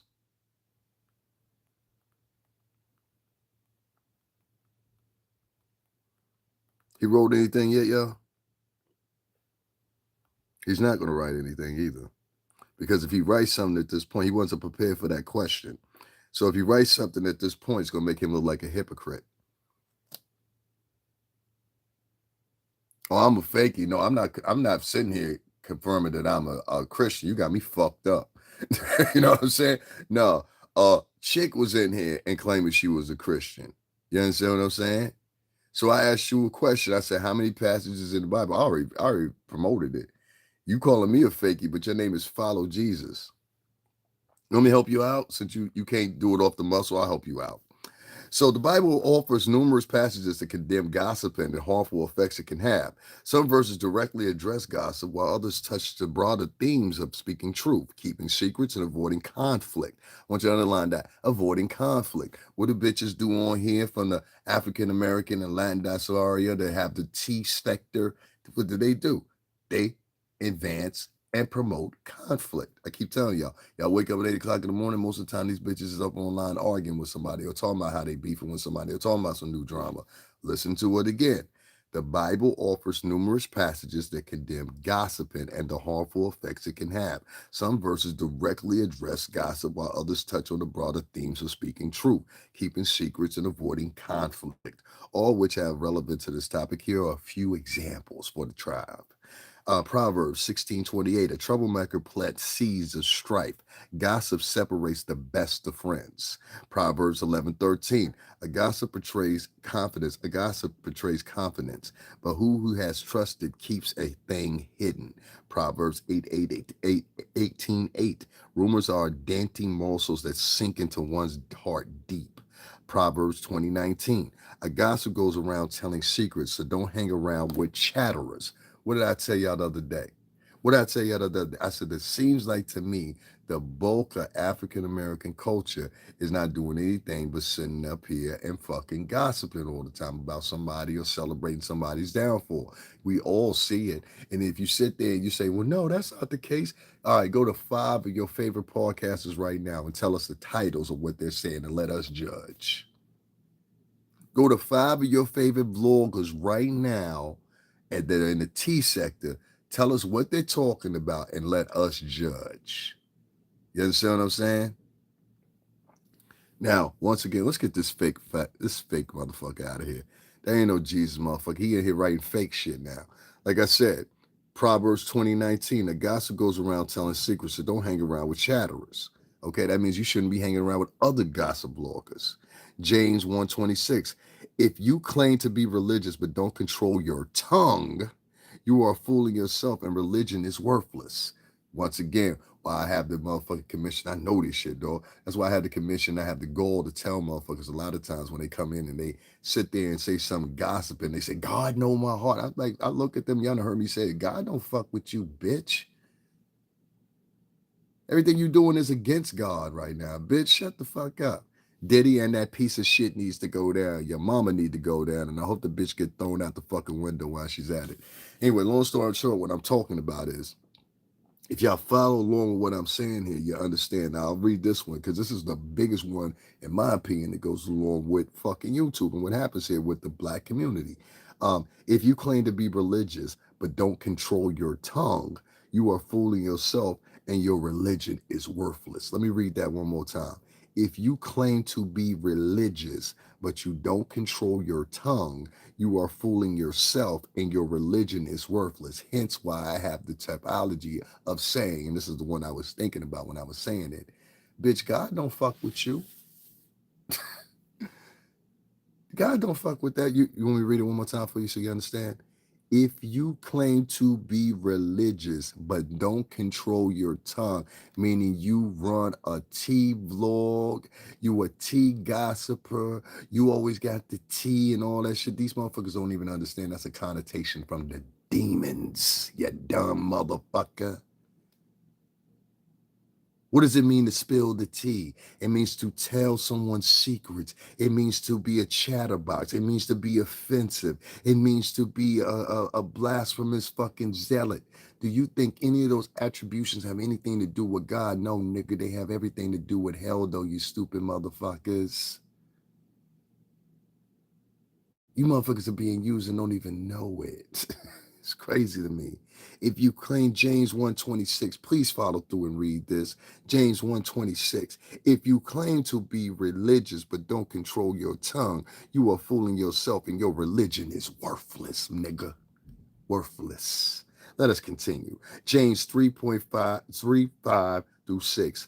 So also the tongue is a small member, yet it boasts of great things. And the tongue is a fire, wool of unrighteousness. The tongue is set among our members, staining the whole body, setting on fire the entire course of life, and set on fire by hell. Meaning, if you continue this path, it will get worse and worse and worse. And ultimately, you will end up in the banishment of whatever you can contrive to create yourself. Romans 129. 129 through 32 lists various forms of sin, including gossiping as evidence of depravity among those alienated from God. Let me read that to you one more time. Lists various forms of sin, including gossiping, as evidence of depravity of those who are alienated from God, those that are alienated from God, alienated from God, alienated from God. Hey, the old girl, what's going on? Alienated from God. I'm coming here talking about that God shit, and you motherfuckers is gossipers. Gossipers, zealots. Y'all following demons. That's why you give your money and your pearls to demons. Don't even realize it. Whole time a snake was crawling right up your ass. Corinthians 6:19.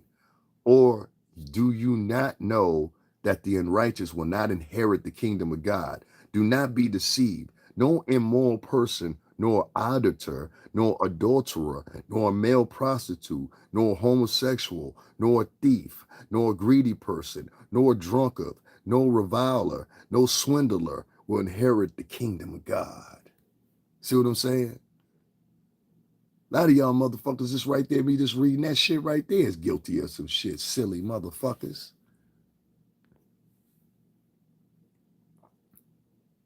Bro, how he be moaning when he nutting in your tight little hole? This is a man that wrote that when I'm talking about God. That's a demon. He wrote, bro, how he be moaning when you nutting in his little tight hole. He wrote that in reference to Puff. This is a man that wrote that at 6 o'clock in the morning. So what do you think that man be thinking about, since he was so descriptive in being able to write something like that and coming up kind of jet up in his mind? While I'm reading about God, this man chose to write, bro, how he be moaning when he nutting in your little tight hole. This is what a man wrote.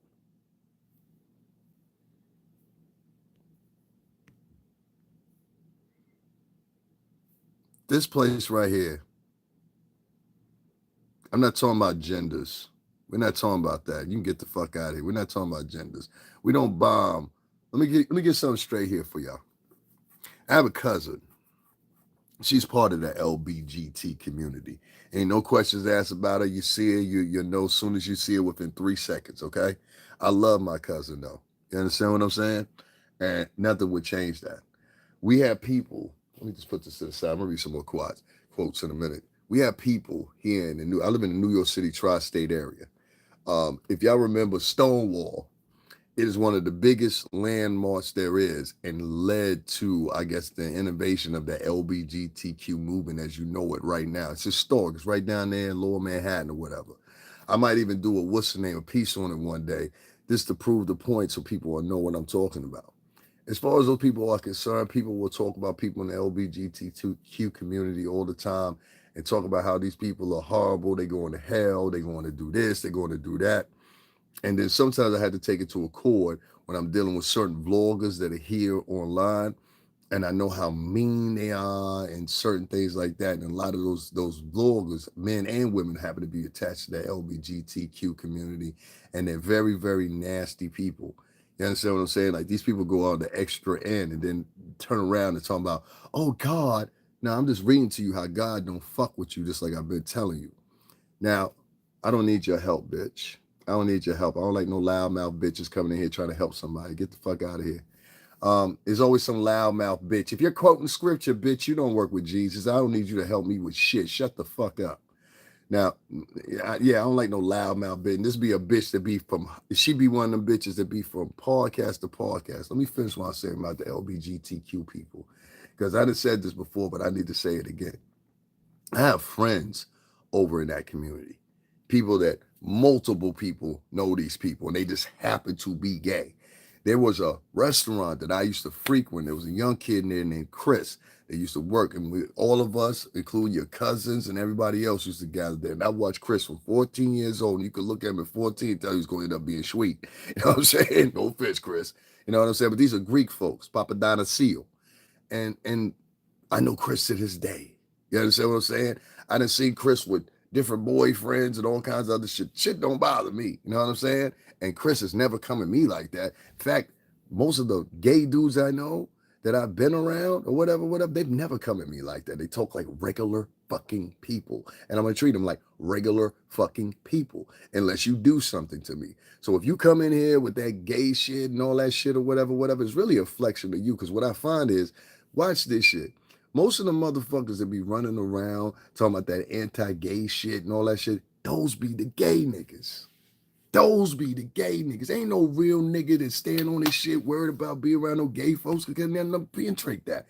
The motherfuckers, trust me when I tell you this, the motherfuckers be talking that anti-gay shit the hardest be the niggas that's either attracted to that or they be doing that. Trust me. Remember, if you don't remember nothing else I told you, because it used to be the same thing in the prisons. The nigga that run up in the prison, he'd be like, yo, man, fuck all that. But none of these faggots touch me. Da, da, da, da, da. That'd be the same nigga. A year later, that nigga got his boyfriend now. Let us continue. Thieves and gays are hope for them. Now, you got the wrong message here. You're not welcome here. We don't do hate. I'm sitting up here talking about niggas that do hate campaigns, and you come up here and do hate campaigns. And did they be bothering nobody? I have a nephew who's gay. And that's what I'm trying to tell you. Them folks will be bothering nobody. Majority. It be these mean motherfuckers that end up being in those groups. And they use, and that's what I don't like. I don't like that they use the banter, the flags, or representation, however you want to say it, of that community while they doing fuck nigga shit. Now, just do the fuck nigga shit on your own. See what I'm saying? You ain't got to throw up no badges and shit. Do the fuck nigga shit on your own. Because I met people from that community. I know people from that community. I'm trying to tell you, they're not some fucked ass people. Like, a lot of them folks over there is cool as shit. A lot of them folks, how can I say it? They can have a conversation with you and not be offended by your questions and shit. Like, I asked the motherfucker one day, I asked him a few questions. I was like, well, what made you, you just normal questions you want to ask. Never got offended. Never had steer. I haven't seen niggas in the street that had that much bagal. You know what I'm saying? That would sit there and take like questions that what I'm saying is they would take questions that they know was going to be offensive, but they had the goal to answer it. You understand what I'm saying? So I can respect a motherfucker like that. So as far as like badgering the LGBTQ community on my page and all that, we ain't doing that shit over here. Now I call out a couple specific motherfuckers that happen to be over there in that spectrum and or repping that, and they do some dirty shit. And I feel like people from that community should go check some of these vloggers too, because they standing on the monitors. Like, y'all gotta realize that they standing on the monitors of what you are. So if people start getting the perception that, okay, my favorite T vloggers always happens to have a couple perimeters with them. They're LGBTQ, they're black, and they're always gossiping and spilling tea. That whole community ain't doing that. I'm pretty sure of it. So for me to see niggas over here on these streets and they do the shit that they do, whatever I had to say, yo, listen, man, keep continuing to do what you do, keep being immature, whatever you're doing or whatever, but don't put me in it. White man can't jump. That was the most dumbest comment I've ever seen in my life. Why would you put that in here? Nobody's even talking about white people. Some more deceptive motherfuckers be making up something. Somebody's saying something that's really fucked up in here. Lesbians are male souls. Simple Jacko. Well, you can stay with that one. When I talk about lesbians, some nigga wrote in here, I love incest. You are definitely getting reported. You don't write no shit like that in here. The fuck is wrong with you? You don't write no shit like that in here. This is, once again, a man. These dudes, they really scare me online. You have to really kill one of these niggas. If you'll say the shit you'll say to me, and I'm a guy in my chat room, I can imagine what you'll say unsupervised to women online. And women, let me tell you something. You got a daddy available, not only take a screenshot of the motherfucker that's saying whatever he's saying to you, but if I would tell you to do this, not only do that, take his screen name and take it to the police. That way, if you know, because let me tell you something. If a nigga's in here and I'm a guy, and quite honestly, if the nigga would have said that in my face, I would have rinsed my whole shit in his face. You understand what I'm saying? But fortunately for him, he not. But he, like, trust me, the nigga would have got washed in real life. Something would have happened. My point is, you have these uninhibited motherfuckers that be online, and whether it's gossiping or whether it's saying sexual innuendos or whatever, they're saying it to a guy and it's another guy. Imagine what he's saying to a woman. Like this one right here, Mr. Hung. You see him right there in the chat room? I got this elephant trunk. He writes that to women online. If he'll write that to a guy, he writes that to women. You see what I'm saying? So you got to be very careful. Nigga, you asking last week's questions. This nigga said 100-minute versus gorilla. Who wins?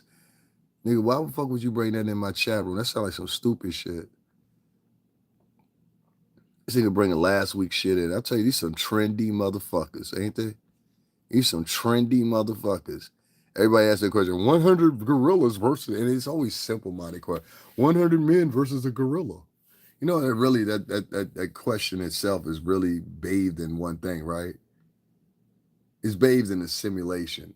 They're trying to simulate minds that even 100 men are worthless against one gorilla. So what you trying to say, bitch, that the motherfucking men are more worthless than a primate? That's a bitch that made up that question.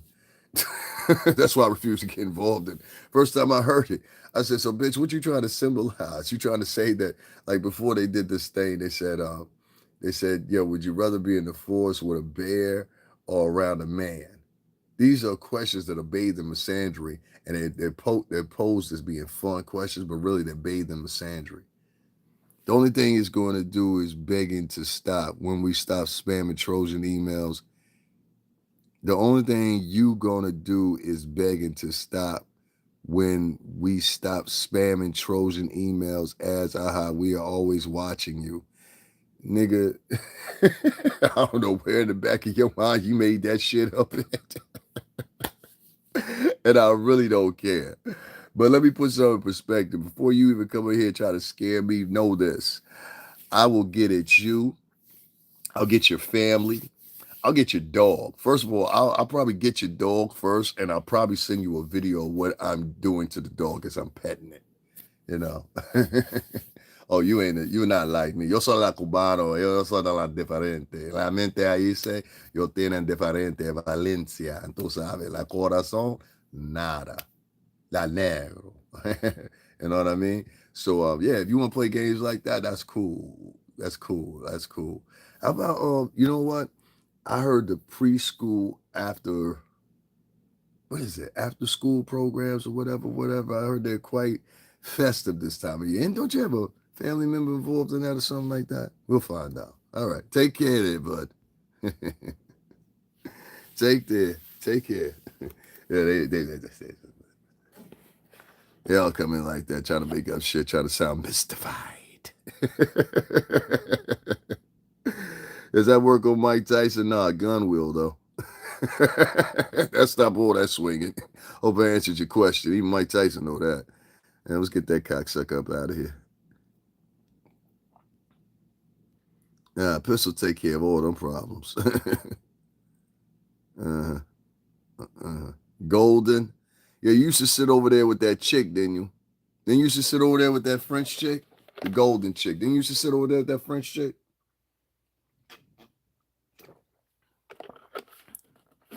That was you, right? You used to sit over there with the French chick from Canada? Come on, this is your chance to be real now. If I smell something in you and it seemed kind of like, offy.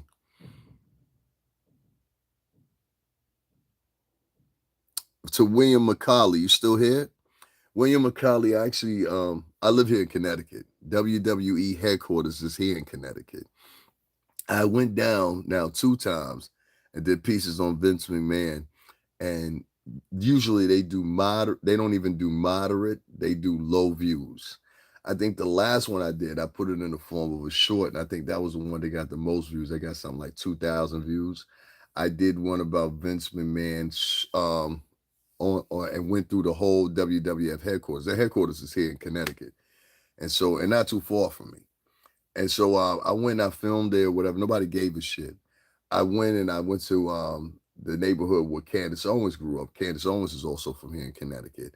I went there now 3 times. Sometimes they give a shit. You'll hear people tune in, but it's not a video or subject matter that they donate to.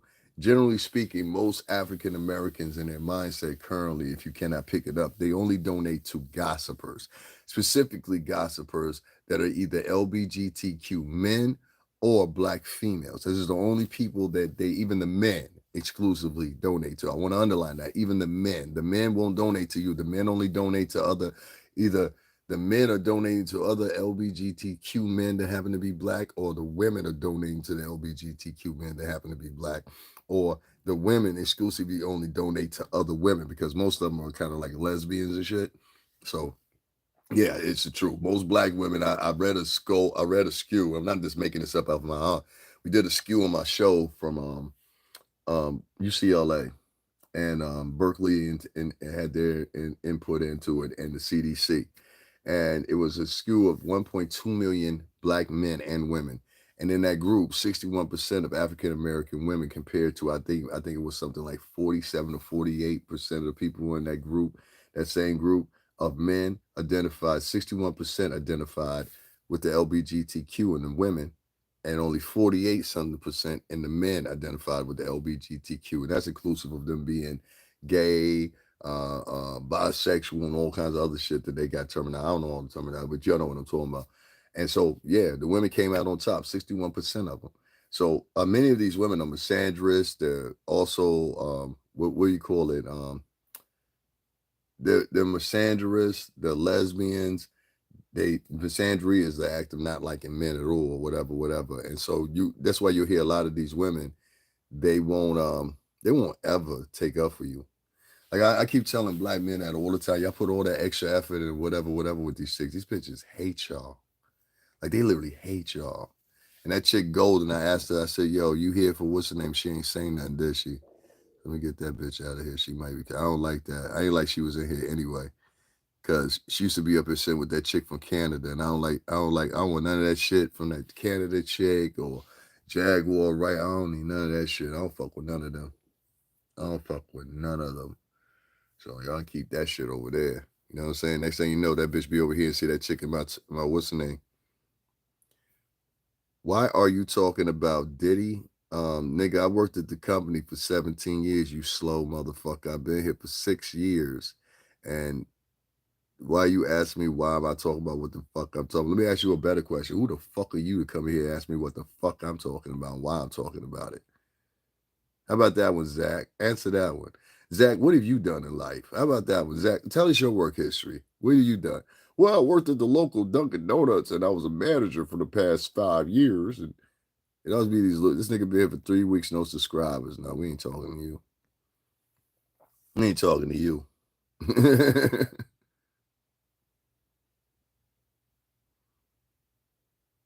I'm interested in seeing how many people. Yeah, I'm interested in seeing how many people out of y'all 101 motherfuckers that hit the vote. I'm trying to see how many of y'all actually hit the Cash App. None, none. You don't get donations for my type of banter, so I just have to go live. That's it. I just go live, have these little conversations or whatever. You don't have to donate to me. Take your money and donate it to the niggas. They need it anyway. Give it to the niggas. You know what I'm saying? Give it to the niggas. It's all good. It's all good. Bitch, my page is monetized. Bitch, I have products down below that you could pay for. Bitch, this motherfucking page is motherfucking provided by capitalists, meaning Google, aka the motherfucking alphabet company, which owns this motherfucker. So they're involved in capitalism, but you're telling me I should keep some morality underneath the capitalist that gave me this free account to monetize and make money off of. You telling me I shouldn't be a capitalist. The only person that should be a capitalist is females, right? No, you ain't got to subscribe. I don't need your help, me, nigga. Nigga, I got over 30,000 subscribers. This nigga wrote in here, no cash, I'll subscribe. I don't need your subscription, you cocksucking broke motherfucker. Like, no, stay away. Stay away. That's a problem now. We got too many broke people over here. Oh, that's too bad. I don't know, man. We good. We good. Probably lying about Diddy. Who lied about Diddy? Who lied about Diddy? Lied about Diddy about what? Get a job, but this is my job. Y'all got to stop with that one. Because you know what's funny? Niggas will go and say, get a job. My page is monetized. We have to pay taxes for this shit. They don't understand. That's why I said this is people with limited intelligence, like extra cheese. You can't take nobody simple. You know, hey, anyway, the page is monetized. There's products here for you to purchase. No, what it needs to be is this. It needs to be a higher CPM putting forth for vloggers on YouTube. Then that way we would have to ask you motherfuckers for anything. Matter of fact, I don't like asking none of these motherfuckers for nothing. That's why I refuse to go and film certain shit. I'm telling niggas, I'm like, yo, I'm not trying to get rich off the shit. I'm telling you to donate so I can go visit these locations so I can pay for, this shit costs. And so the other day I pay out my own pocket and niggas don't even pay attention. I was like, yo, I didn't get a donation whatsoever. All this came out my pocket. And niggas is like, oh, that's all right. But these bitch, if I go look at Extra Cheese profile right now, all they gotta do is go watch who he follows. And I guarantee you, out of 5 people he follow, they're like this. Hey, make sure y'all hit up the Cash App. Make sure y'all hit up the Cash App. Talk to the moderator. The moderator's got the Cash App. Did the Cash App get put in the link? Y'all ain't never pay attention to that? I don't have no moderators. I don't have nobody in here. I don't have nobody in here. You know what I'm saying? What's the name? Some nigga wrote in here. Check this out. Some nigga wrote in here, you out here dick riding a pedal. What's wrong with you? No, bitch, what's wrong with you? I don't fucking know you. And bitch, ain't nobody been motherfucking connected or nothing. 82% of people don't want to support you, guy. It doesn't matter. There's only 94 people in here. I've got 30,000 fucking subscribers. You don't even know how to do demographics. You're doing demographics now based on 94 people in the chat room, and fucking, I've got 30,000 followers. You're stupid as fuck. You see what I mean by black people? This is what they do. They will basically try to jump on and pile on. I want y'all to watch. This watch. Yeah, this watch them. This watch them. This watch them. Yeah, they're not very. I keep trying to tell you, they're not very good people, bro. They're not good people. You see, and if you're any other race other than them, watch how they're behaving in my chat room. That's all you gotta do is pay attention to them. This is the ideas they choose that they want to impress you. These are black people from the ghettos that don't have nothing going on. You understand? These are black people that don't have secondary education. These are black people that didn't even graduate high school, many of them. And if you notice, the connotation and phrases are all the same. All the same. I'm not your brother. I'm not your brother. I'm not your brother. I don't need your motherfucking advice on nothing. Nigga, you don't have shit going on. You're not a fucking blogger. Your channel has, in 4 years, has no subscribers. What the fuck would I want to take your advice for? See, what they'll do is they'll try to listen. I'd have been to Trump Tower, had been inside Trump Tower. You know what I'm saying? Yeah, that's all they do. That's all they do. That's all they do. These are people that have been sent over here by Pork Chop. These are people that have been sent over here by Tisa Tells. Tisa Tells be on my channel all the fucking time. The bitch is a sneak ball. There's other bloggers that side with them, so they come over and they do their part too. It's a collective effort. You understand what I'm saying? But what you have to ask yourself, why is it such a collective effort? If I'm not that big of a motherfucking blogger, if I'm not that big of an impact, I'll tell you why. I worked for Bad Boy Entertainment for over 17 years. And unlike a lot of these other suck ass niggas that go around and sit around, you know what I'm saying? A lot of them that go around and sit around or whatever the case may be and want to sit with these bloggers and talk and gossip with them and shit like that. I don't do that. So since I don't do that, I get put into a little spectrum because they figure, well, if you won't sit around and talk with us, we'll just try to destroy you. No, I'm not sitting down talking with niggas. It's really a shakedown. See, they try to cover it up and make it look like they're doing it for righteous reasons, but they don't. I keep trying to tell you, a lot of these motherfuckers that sit around here and talk the way they talk. Now, I got in your mama's ass. I got in your mama's ass. Ask your mom. I got in your mama's ass. You see what that motherfucker wrote down there in the comments? I got in your mama's ass. And your daddy was like Pulp Fiction, nigga. So what I mean, those are Tisha Tales people. That's Tisha Tales people. Mm-hmm. That's Tisha Tales people. So when she be sitting up there trying to act like she's a righteous bitch, that bitch is a dirtball. She does that with a couple other bloggers too. She goes in the chat rooms and has the people go in the chat rooms. That's a weak motherfucker. I mean, meet me other person, bitch. You can say whatever the fuck you want to say. Just make sure you got a pistol in your hand when you're doing it. Fair? Want to do that? We can link up. You know what I'm saying? We can do what we want to. Oh, come on, sir. You got to do better than that. A fake Adidas app? What's fake about it? I don't get it. I don't get it. I'm on the store. If my Adidas fake too, I got some pair of Adidas sit right next to me. They fake too. Now that one right there, that's pork chop.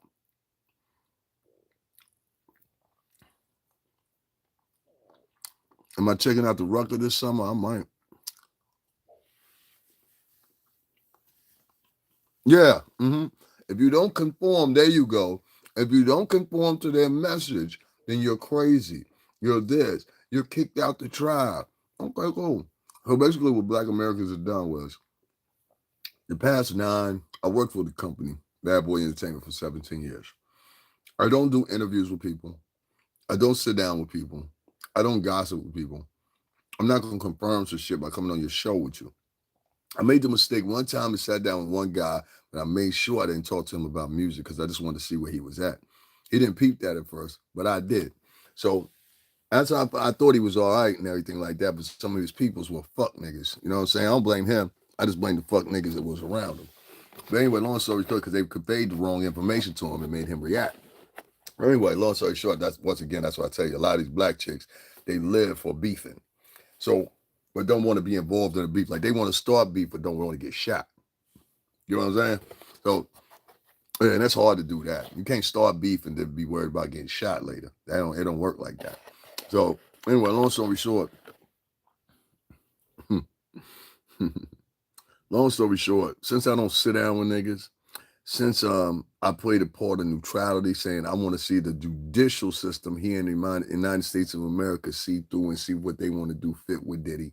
Since I won't do all those and have all those makers, they decided, well, wait, he doesn't want to sit with us. We'll destroy him. Let's start with his money. So these niggas literally went through the black community way before weeks of being down. This like this, when y'all hear me talk, it's a culmination of shit these niggas have done.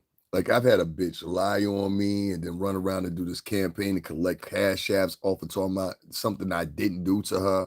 You know what I'm saying? If it wasn't for 2 other women taking up for me, she probably still would have been doing the same thing because those 2 women witnessed. They said, no, he didn't. They'll lie on you in a minute, black women. Black women will lie on you quicker than a white woman will.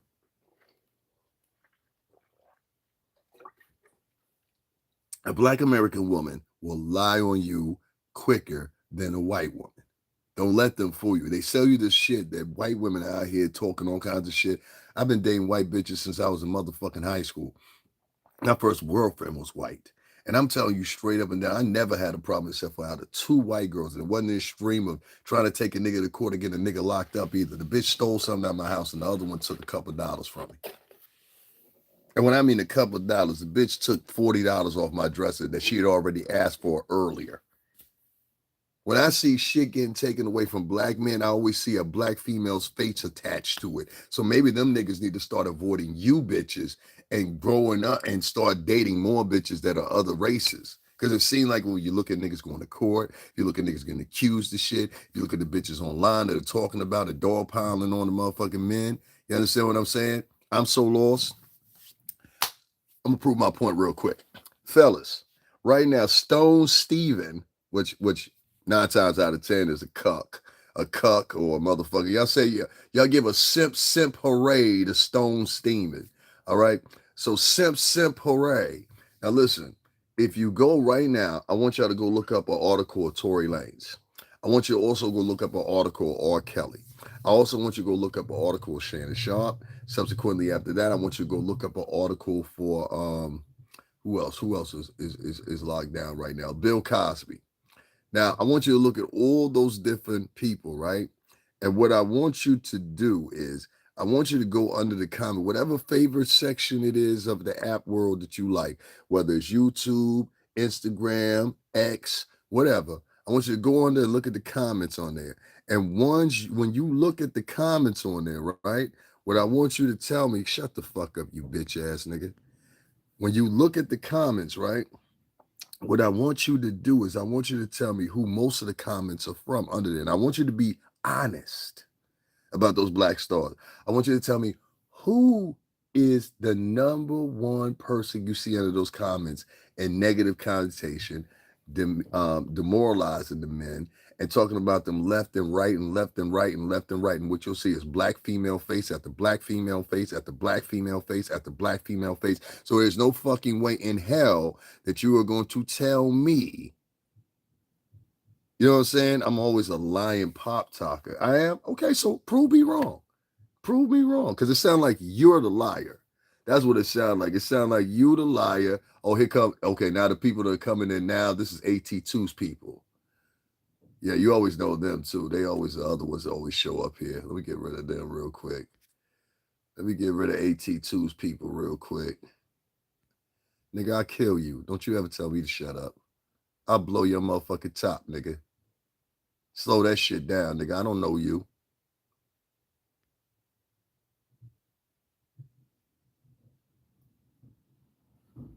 They the ones that's lost. That's why I try to tell you they're communists. Do you notice after I said what I said, you cannot say anything against them. They can go around and point their finger at every fucking body else, but you cannot say nothing against. And these are not all black people. These are a small skew of motherfucking ghetto ass piece of shit ass fucking black people. And somehow or another, they've congregated here on this fucking app and they do all kinds of shit day to day. Did you not hear me? These niggas, there is 5 vloggers who have told a effigy of fucking subscribers, and these subscribers are so dumb that they said, okay, if you say so, you're right, my favorite vlogger. We won't donate to him. We won't show him any motherfucking what's the name or anything else. We'll just keep on going. Yeah, I have very thick eyebrows and I have very good hair in my eyebrows, as you could tell. My mustache hair is the same. Somebody tried to talk about my mustache hair the other day. I don't have the same type of hair as you do. See, my hair is pretty much straight like that. That's not la cubano ahí, tú sabes. La pero ahí, no la cubano. I just had a woman tell me that the other day. I don't need a man telling me that. I had a woman tell me that. You know what I'm saying? I be in the community full of Cubans, Dominicans all the time. What the fuck are you talking about, nigga? You sound stupid. Go look up an article right now for Tory Lanez and tell me what the black females are in that equation, in that thread, talking positively about. Go look up a story right now about Shannon Sharp and show me in the comment sections where black women are taking up for him, saying, Shannon couldn't have done this. Go bring me the podcast and show me. Prove me wrong. And what you'll find is you'll find a whole bunch of niggas. See, black Americans are good at talking, but they ain't good at proving shit. Prove the shit. Anybody? None. You're one. Listen here. Never stole, never called cops, ended child support, plus pays his rent when he's asked. I do no clucking and I keep respect, but my decisions are based on my situation and I do it quietly. I understand my spot. Is this a bitch or a nigga talking to me? I can't even tell because you got such a stupid fucking photo. I don't know, whoever you are, nobody gives a fuck. You one individual. I hate when these one individuals come in, they try to hinder themselves and hide themselves. You ever notice that? Well, not me. I haven't done that. You're one motherfucker in the course of 14.7 million motherfuckers. Who gives a fuck what you think? My brother don't take shit off nobody. That's why check these. Yeah, I just don't. I don't. Don't worry, I'm there with you. Stop running from iron. Stop running from iron. Like, these niggas are corny as hell. You can't say nothing against the message. I'm trying to tell you, like it's a collective message that's been put forth here on this YouTube for a minute now, and you can't really avoid it. Like they've gotten it to the point now where we have a skew of a few African Americans that at the same time have hustled their crowd, at the same time are hustling you and trying to hustle me at the same time. Like what I mean by the hustle is There's a distinct difference, and I don't care what nobody says. And if you don't think so, you're an idiot as well, or you just stay over there with that dumb motherfucker or dumb motherfuckers. But there is definitely a distinct difference between somebody sitting there in their houses in California, Wyoming, Vegas, or whatever, and they're reporting on the happenings that are happening in the courthouse in New York City, and they claim that they are accurate or whatever, based on what they can Google. They're not there. Now here's me. I'm garnering all these views off of being at these different Switzerland. I was the first one, day one, at the first arraignment. Wasn't nobody down there but me. Second time, wasn't nobody down there but me at that courthouse. You dig? And at that time, I was looking at it or whatever. And guys, if you want to, make sure y'all hit the Cash App. It's right down there below or whatever. Y'all can hit that up. Regardless of the haters not hitting the shit, it's all good. Somebody named Sarah Jones. Sarah Jones sent me $3 talking about here's money for you to travel with. Baby, I live in the New York City tri-state. You can't get nowhere for $3. I can barely get a Metro card for $3, but I appreciate you though. And I'm gonna send that back to you. They talk about action required for you to accept. Now I'm gonna send that back to you. Don't worry about it. Matter of fact, hold on. Let me send this woman her $3 back. I don't want your $3, baby. Okay, I'm sorry about that. I had to send Sarah her $3 back. I don't want your $3, whoever that was. That's somebody trying to insult you. Somebody send you $3 as a cash app, they trying to insult you. You can keep that shit. I think I be lying. People do that all the time. They'll send you $1 cash app, $2 cash app, some shit like that. I said, don't ever let, if you as a blogger, don't ever let nobody insult you by sending you nickels and dimes. And you can decline it and then take a screenshot of you declining taking the money. This woman just sent me $3 just to be funny. You know what I'm saying? So I sent, and that's why I clipped off real quick, because I sent her money back. Because what she'll do, she'll later go around and then tell everybody, he took my $3. You know what I'm saying? Now you look like a petty nigga. Nah, bitch, I sent that shit back to you, and there's a copy of that. I went through that before. This bitch sent me $15 and then went around and told everybody she sent me $15. I sent that shit right back to that bitch. You know what I mean? Nah, I don't need no money like that. That's what like, when I tell you all the time, black females run black culture. That's why I refuse to hang out with, like, I don't know, maybe I peep shit before I do, but like before everybody else do, please double tap that screen, hit the like button. Um and see what I mean. They're not even gonna hit the like button. If I was in the other vlog and I was talking this shit, they hit the like button. These niggas just don't like me. They're racist too. Like I'm half Cuban and half black, so I speak Spanish. So like when I speak Spanish, I can even look at the screen and see people deducing in the screen and shit. I'd be like, yo, word? Oh, my mother's black. They don't care about that. They want you to be black and down and like a lot of them ugly as fuck. Nah, I ain't with all that shit. I'd rather walk by myself than walk with a tribe of ugly motherfuckers like that. In your heart, your soul, and everything else, you are ugly people nowadays. It's like a demon is taking over you. It's funny how you said, my brother, I'm from Inglewood, California, just got off work. It's funny you said that. Yeah, I'm nobody's brother. I'm nobody's brother unless you hit my Cash App up. Other than that, well, you just a person on my screen. Yeah, and I'm definitely not reading no more of your comments. We're not doing that no more.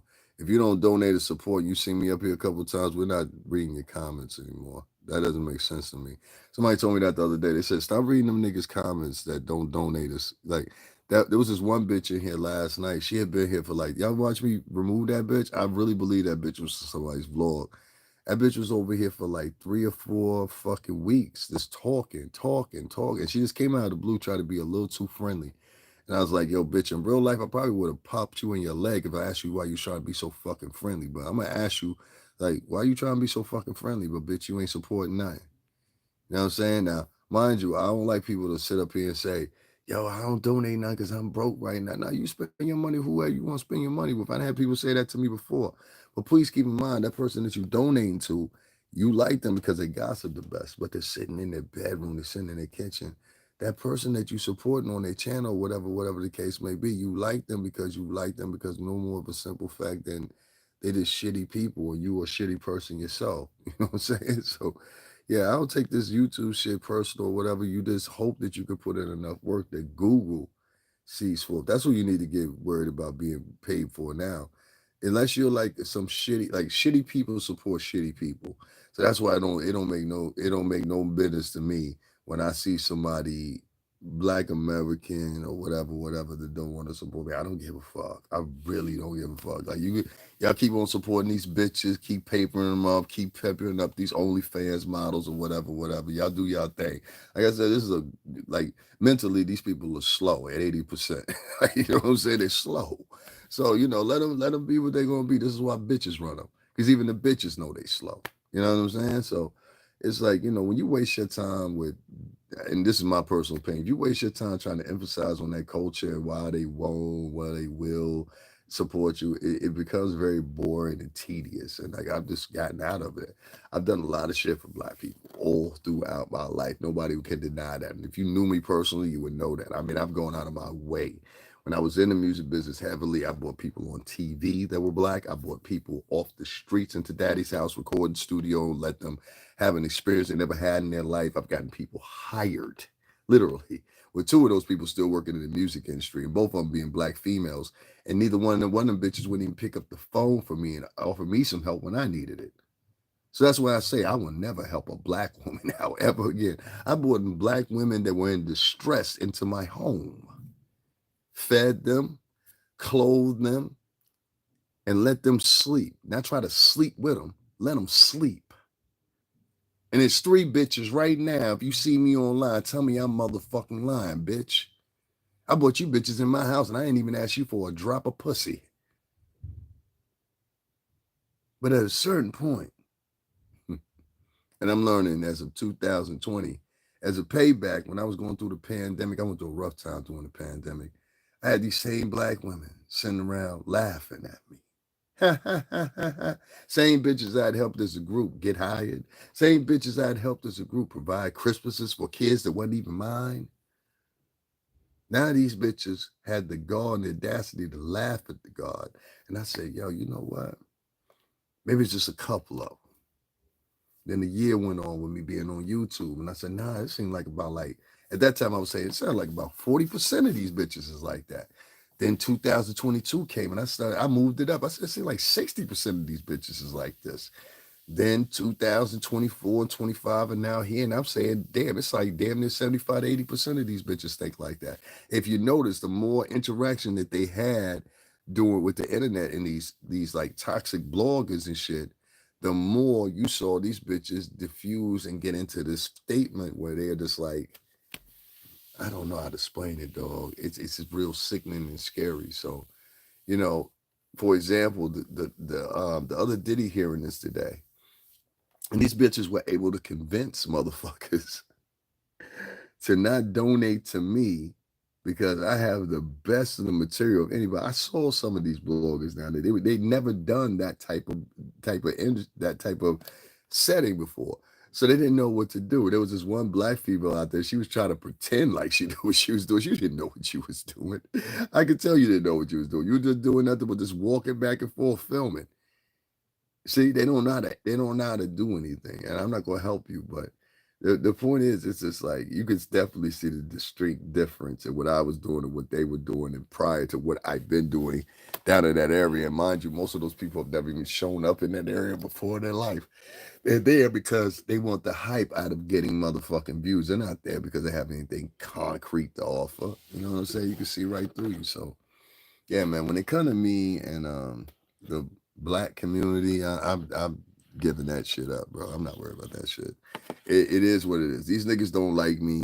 You know what I'm saying? I can't say I great much care for a lot of them anymore, so fuck it. You know, like, what more you want me to do? I'm not sticking with no brand of people. You know what I'm saying? I'm not sticking with no brand of people. And I don't care what you say. Like that dummy just wrote in there, Nigeria, because you like white. And then you notice they're always racist. Like the bitches especially. Like Black women are some of the most racist motherfuckers you ever meet in your life. Look what that bitch wrote. Donna Bonella. Nigeria, because you like white. The biggest kryptonite for a Black bitch is white women. I'm gonna put it out there. Most of these minority bitches, inclusive of Spanish bitches, Black bitches, Asian bitches, just bitches in general, right, that are brown, most of these hoes, they hate white women. That's what the thing you'll find underlined about all of them. They envy white women, but they hate white women. Let me put y'all on white women. You ain't got to even donate nothing to me. I'll give you this one for free. Most Black American women, they spend their whole entire lives comparing themselves to white women. Y'all bitches want to keep on talking shit, so let's talk some shit. Most Black American women spend their entire lives trying to compare themselves or compete with white women. It is an ultimate motherfucking comparison. For that point, since a lot of them feel like they're not up to par, what they do is they turn around. You were being nasty, bitch. Don't try to act motherfucking innocent now. Fuck you, bitch. Fuck you, bitch. You were trying to be motherfucking nasty, bitch. You said then move to Nigeria since you like white women so much. That's what you wrote, bitch. Don't try to double it back now, bitch. See how that bitch trying to double it back? Tell me, I'm not a nasty person. You are nasty. You a sick old motherfucker. Shut up, bitch. Ain't no motherfucking respect for you. Sorry if I said something wrong. No, I'm not a simp. You're not walking it back, bitch. That, like I said, the bitch wants to now walk it back because she knows what the fuck I'm about to expose to you guys. So since we're exposing so much, let me expose something about Black women. Black women are highly jealous of white women and Latin women. This is why they go out of their way to try to look like you. They will say you try to look like them, but in reality, I don't see you going around putting on no afro rigs. These bitches will go around and get installed in their head motherfucking blonde wigs. You understand what I'm saying? These bitches have fucking eyebrows that look like fucking butterflies or whatever, whatever. And you're telling me you're the mark of booty? No, you look like the mark of trannies. You look like the mark of motherfucking Sideshow Bob characters. Some of these bitches walk around here and literally look like fucking transsexual women. They look like transsexual women, and many of them. And y'all know exactly what the fuck I'm talking about. Many of these Black girls look like fucking transsexuals. They've said this now about motherfucking, what's her name? They've said this now about Venus and Serena. They've said this about many of different women that are in these clues. They said these bitches look like, I ain't getting no pootie tang, nigga. I was with a bitch the other day and she wasn't Black. Peace. Missed me with that one. And the bitch was on camera here. Dumb motherfucker. You know what I'm saying? And that's always the answer for these goofy, oh shit, I moved the wrong person. Hold on one second. I meant to get rid of this nigga. Nigga talking about some pootie tang. Who the fuck says pootie tang in 2025? You know that was a loser, motherfucker. I don't know why you're being mean to me. I was sticking up for your ass. What do you mean you were sticking up for me, bitch?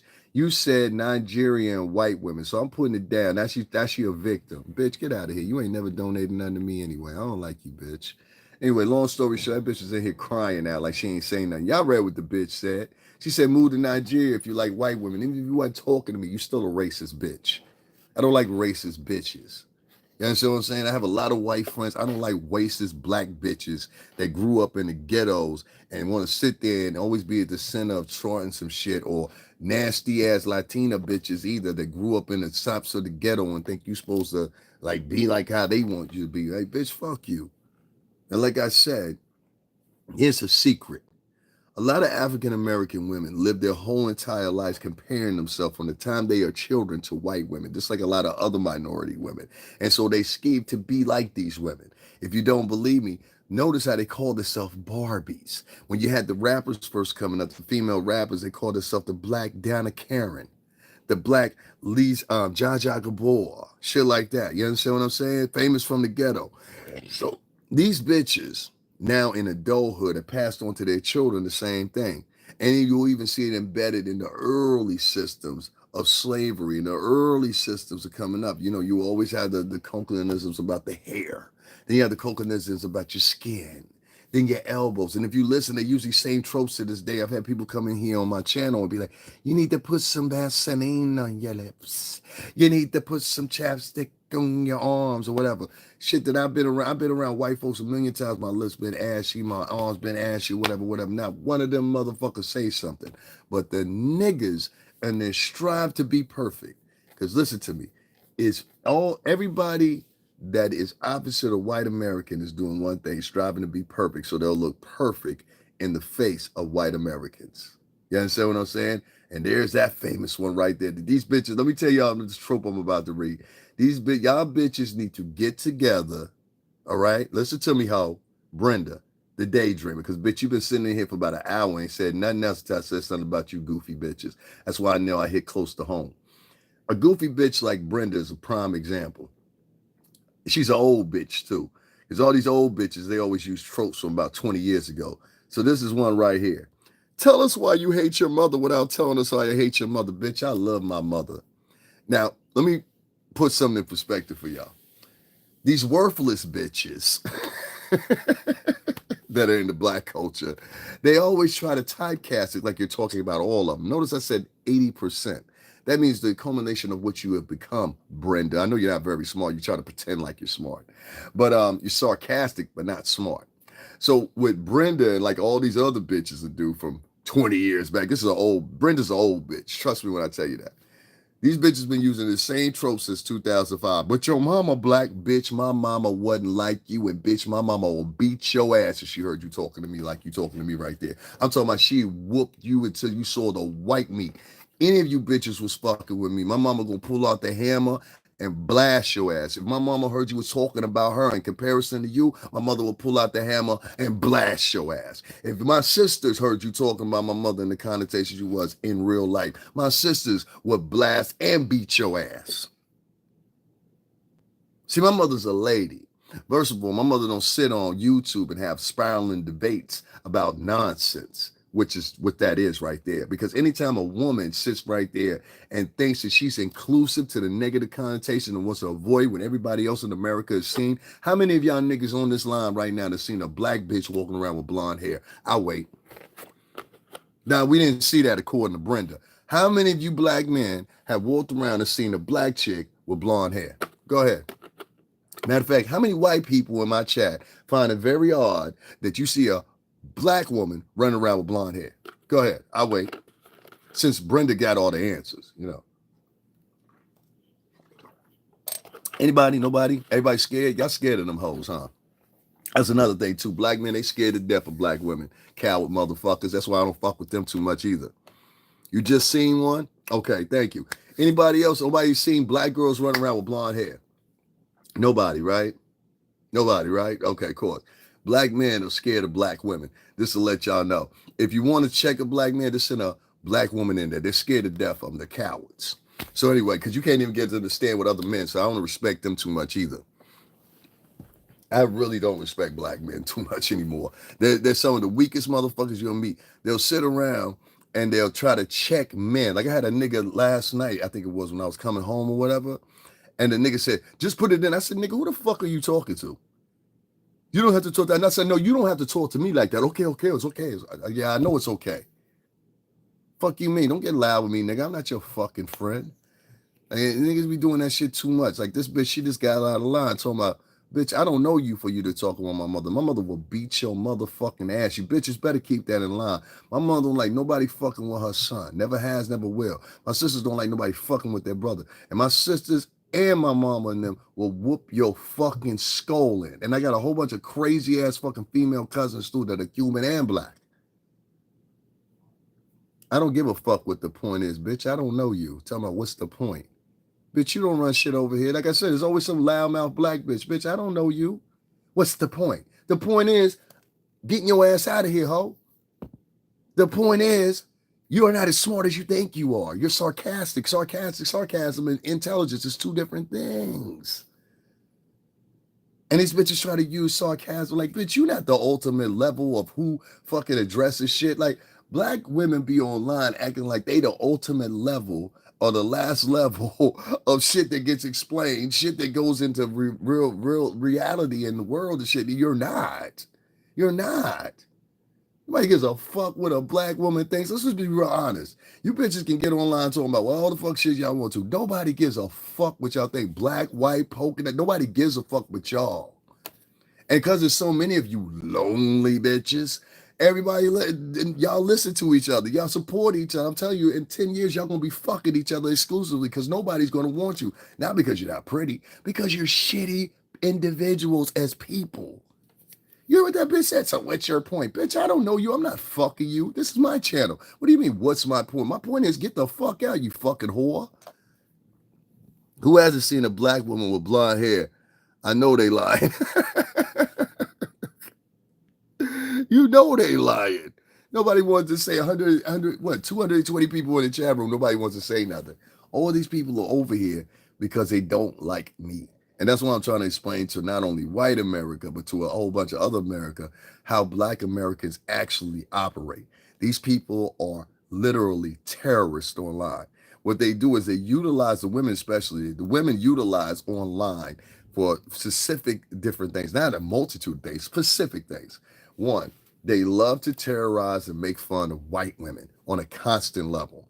This makes them feel assured of themselves. And they love to call themselves pretty all the time, even though you could see that these bitches are ugly. You understand? Not all of them, but a whole bunch of them are ugly as fuck. You watch that pop the balloon shit, look at them bitches and take away, look at them bitches at their aspect of you taking away the makeup, you taking away the hair, you taking away everything that make them look like some shit. And then sit them bitches up there. I want to see a pop the balloon without makeup. That's all I'm saying. If the girls are sleeping with girls, I guess the guys are sleeping with guys. That was the stupidest comment I've ever heard in my life. This nigga named Ryan Newby wrote, "If the girls are sleeping with girls, I guess the guys are sleeping with guys. We win." The fuck does that even mean, dog? And why would you write something to somebody's chat about some shit like that this early in the morning? You sound stupid. See what I mean? Like the men, all of them have been raised by women, so they think black men think like black women. That's why you never gonna get away with them. 70 to 80% of black men are just the same as black women. That's why I tell you, it's best for you to stay away from them, period. I got friends now. I got to stay away from them. I have to stay away from them. I have to say, your mama sounds zesty. And this is the other one right here. It's always the psychological shit. So you notice I didn't say anything about staying away from women. I said, you bitches. Chris Hughes, here goes the simp. Dun, dun, dun, dun, super simp. Did I hear somebody talking about black women? Not my black queens. Dun, dun, dun, dun, super simp. Where's my cape? Dun, dun, dun, dun. Is that a black queen in distress? Nigga, fuck you. And we gotta stomp your ass first. Niggas like you need to get stomped the fuck out. For real. Nah, nigga, you sound pussy. Let me tell you why you sound pussy. You could have said nothing. You understand what I'm saying? You could have said nothing. But instead, you want to come here and be super simp. So let me let you take up for the sisters. Chris, since you so good at talking, how many black bitches you seen with blonde wigs nowadays, you hoe ass nigga? Don't try to challenge me, nigga. Answer the question. We'll see if this nigga gonna keep it real. How many bitches have you seen with blonde wigs lately? Answer the question, nigga. Go ahead. Come on, punk nigga. Answer the question. Several. All right, my nigga. How many fucking posts have you seen when it includes fucking R. Kelly, when it includes Tory Lanez, when it includes Kanye, when it includes, and these niggas are losing their fortunes, losing their marriages or whatever, and you'll see piled on with thousands. And I'm not talking about hundreds of a few thousand. I'm talking about tens of thousands of bitches sitting up there, motherfucking toning down on these niggas. When they thought that motherfucking Puff and Jay-Z had did that shit to that girl over there at the MTV Music Awards, and then later on the fucking case gets dropped. I remember Tisa Tales and a whole bunch of other female vloggers were up there, and especially in Tisa Tales shit. Go back and look at the comment section. Yeah, Jay-Z is going down. They all going down. Da da da da. And she had a whole bunch of black men and black women in there. Yeah, they all going down. They did that. They did that. They did that. Da da da da da da da. And I'm thinking to myself, I'm like, the case is now dropped. And I said the shit was funny then. I went in person, unlike Tisa Tales or any of them motherfuckers. I went there in person. It's still on this page. I went there in person. Had a cop on the thing and everything. Had a cop on my shit that explained to you, there's no way in hell that a fucking limo could have been circling around. But I mean, I went there in person. You know how many motherfucking cash apps I got for that? One. You can do 3 times the work of these motherfuckers sitting in their bedroom. But in the black community, if you're not a gay man or you're a loudmouth, sassy ass, always gossiping ass, always sharing everybody fucking business bitch with a weave, you're not going to get any money from the crowds on here because that's what that culture mostly consists of. You understand what I'm saying? That's what, like, as far as like what they pay attention to, that's what they pay attention to. They pay attention to gay men and they pay attention to loud, obnoxious black women. They don't even listen to black women that have sense. There are black women like Shar Sade, the Crimson, I forgot what her name is, the Crimson Cure, Danica. There's a whole bunch of women on here that's doing great jobs. There's some Muslim sisters on here I have to listen to on a daily basis to get refuge. Because if I don't, I would literally probably kill one of these niggas. Like, niggas don't even realize a lot of times how much their life is in danger. Some of you niggas, I know exactly where you're at. Like, I know where your kids go to school, all kinds of shit. You know what I'm saying? And I'd be cool. Go tell your lawyer. But you better make sure you tell him what you say to me too, and why it would make somebody do something like that. All right. So when you explain to your lawyer, you explain to the cops, make sure you explain to them that too, because I got that shit. Like, there's one nigga, particular nigga, he's like, I might have to call police. Go ahead, nigga. Because I got about 8 videos at a minimum of you talking crazy shit about what you gonna do, how you gonna do it, everything else. All right, so why you scared now for? Don't talk shit and then get scared by the police. Nah, nigga, handle that. Handle that. You understand what I'm saying? Handle that. I go for you bitches too. Don't talk, get online, talk shit. Handle that. You know what I'm saying? My homegirls will talk to you. You know what I'm saying? I got a whole bunch of homegirls that's Cuban, Dominican. They love to talk to you. You know what I'm saying? I got a couple do dirty. No, let me stop. Like I said, I'm small, but I'm big. You see what I deal with? I'm small, but I'm big. You remember that right there? You'll be safe. You know what I'm saying? I got niggas right now in places where you least suspect. Let me shut up. You know what I'm saying? The problem is you people think he hates black women. He didn't say that I don't hate black women. He's saying that black women are the majority of the haters in our society, and black men have been simping to their nonsense. That's all I'm saying. If you go on these posts, you will see, and I'll add in white women too, because white women, I'm gonna get into them too. They've been facilitating a whole bunch of shit out here too. But Black American women, they seemingly facilitate nothing but hate towards white women and black men. Meanwhile, they lust after white men. They celebrated Serena Williams when she went to go get that slumpy ass looking piece of shit, poor excuse for a Ken white man. It's like you sit there and you say, oh, well, the white dude, black dudes go get fat white girls. She went to go get a fat white man. She had a choice of Drake and Common. She went to go get the fat, portly white man. Not because she wanted that white man, because she wanted a light-skinned baby. That's the same reason she was dating 2 light-skinned niggas. She was like, but the probability is them kids might not come out with straight hair. I want to have straight hair.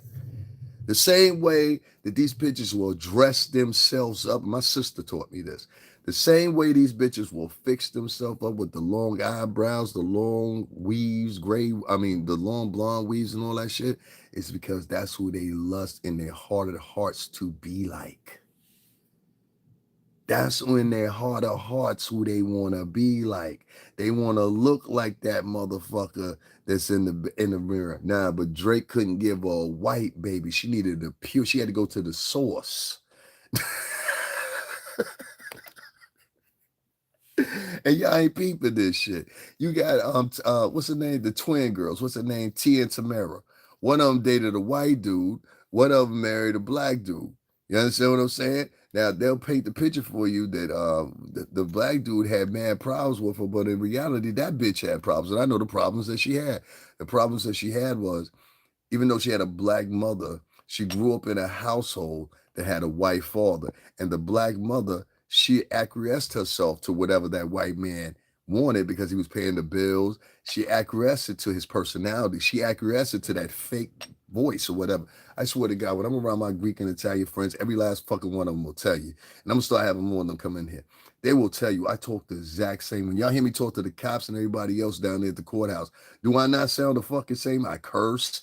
I do. I had every major media outlet out there listening to me, and I cursed and da. She wanted to be Caucasian from the mountain of Caucasus. Y'all don't know about this shit. This shit still exists out there in Louisiana. They used to purposely breed. Even in the slave days, a lot of women would go under the head girls that were real pretty. They go have a baby by massa, thinking that was gonna save them. Massa put the baby to work. Massa wouldn't even care about the baby. It'd be like, well, you gonna get out there and work with the rest of them? Well, he kind of look like you, Massa. We'll keep him in the backfield. You need a fucking life. That's what you need. Nigga talking about he need an American woman for U.S. interests. Nigga, we got enough niggas over here we got to worry about. Master don't give a fuck.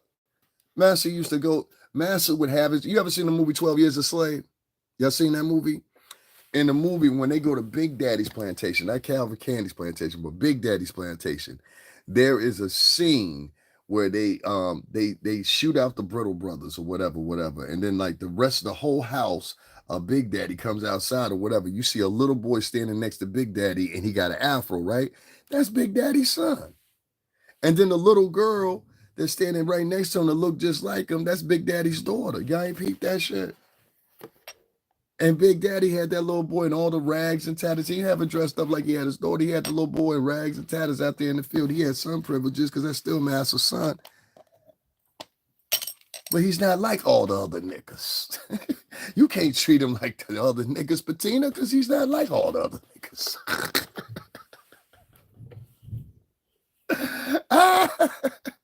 And that's how these bitches are today. They run around and they'll have a baby by Massa because of the pure simple fact. If I had to make a guess, I'd guess that's probably Patina's daughter. Patina's son. Massa's out there fucking Patina. You know Patina. You want us to treat them like white people? Nah, I ain't say that, Patina. Oh, this shit been going on for a long time. Big Daddy, you want us to treat them like white folks? That's what a lot of you bitches need to say. Big Daddy, you want us to treat them like white folks? Now, enough of G Unit, man. Shout out to motherfucking 50, though, man. 50, these niggas be thinking they on the chessboard. The chessboard ain't even in their motherfucking circumference. You understand? But on the chess pieces, you dig? Yo, 50 putting out a documentary, don't you? Y'all better make sure y'all rush to the stage and tell us about yours to compete with them. They swear they smart, though, don't they? Bettina, like the rest of us. It's not a question of being black or nothing like that. I mean, for all stakes and purposes, I'm a black nigga that speaks Spanish, but it's like, and I don't mean that like that. I mean, like, I'm Cuban, black, I'm black American. This is what I am. You know what I'm saying? So it is what it is. Is this the son of DMX giving me any nigga to come in here and say, give me a grow, you automatically out of here, bitch. You can't be a white bitch talking about grrr. Now, fuck that. You know what I'm saying? I'm sorry. Was that a little bit of racist? I'm saying she says racist shit to me. I said it back to her. You know what I'm saying? Don't you ever come up here and tell me to growl, bitch. You know what I'm saying? Yeah, don't ever tell me to growl. Yeah, so I'm going to get up off of here, man. And, you know, ain't nothing to talk about. Ain't nobody donating. Nobody supporting my channel. I've been here for 2 hours, 30 minutes, you know. I got my motherfucker listening. Thank you, Christopher. Thank you, Christopher, for that $10. I got $10 for a 2 hour and 30-minute live, and these niggas don't get what I'm saying. But like I told y'all, remember this. The Black American woman, 80% of them are not your friend, okay? They're going to set you up. They're going to lie on you, many of them. They're going to do many other things to get their way. If you just pay attention to social media, and like I said, I emphasize to you today, some point or another, go and look at some of the posts screening Tory Lane, some of the posts with, what's the other kid's name? What's that kid's name? Trey Songz. Look up some of the articles, and what you'll see is, I'm talking about on the social media apps. Don't look for them in Google. Look on the social media apps. That's a distinct difference. And when you look, just look at the comments under it. You'll see a litany of black women either laughing at these guys, making fun of these guys, talking shit about these guys. You know what I'm saying? Whatever the case may be. And that's just who they are. You know what I mean? And most Black American women, they don't like other races of women. They're highly jealous. They'll whenever you try to date one of these women, they will try to shame you. They will be passive aggressive against you and your girlfriend, which I mean, a lot of y'all have seen it.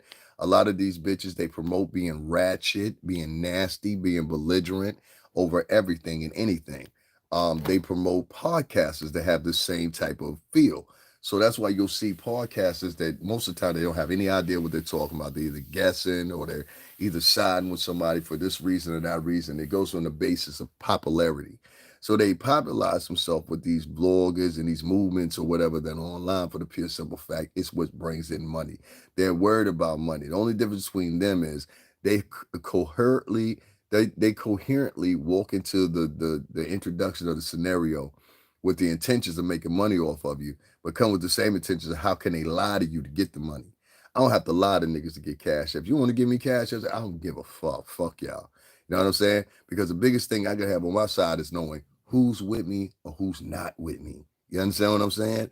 And I had to learn that twice. During the pandemic, I had to find out and reiterate who's with me and who's not with me. After the pandemic, I said that'll never happen again. Find out who's with you and who's not with you. And sometimes when you show people your financial hand, you'll find out very quickly who fucks with you and who don't fuck with you. Some people think that I don't have a dime to my name, so therefore they don't want to fuck with me. Some people think that I don't have opportunities to give them no more, so they don't want to fuck with me. It's a whole bunch of them. You know what I'm saying? But it limits the fact that now I have to deal with you 10 to 15, 20 years from now. See what I'm saying?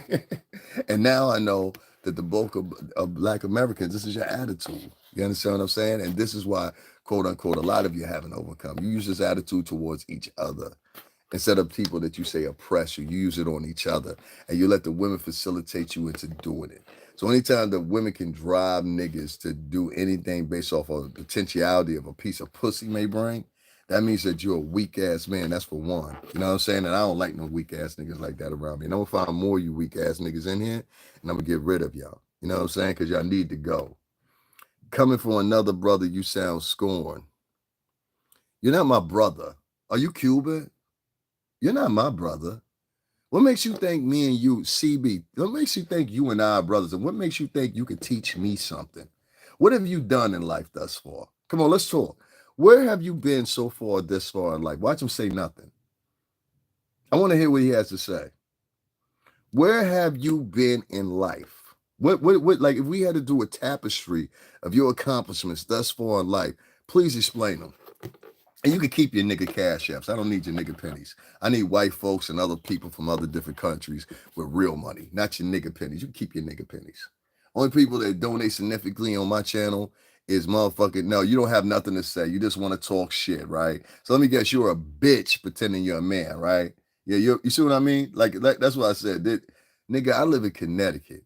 The area I live in Connecticut, you will never, ever live at. What am I unbeknownst to? You said I'm ignorant. Ignorant means I'm unbeknownst to somewhere. Can you enlighten us? Watch this. Watch this. Can you enlighten us? I'm giving you a chance. He says, I'm drinking Minute Maid, so I'm a bum.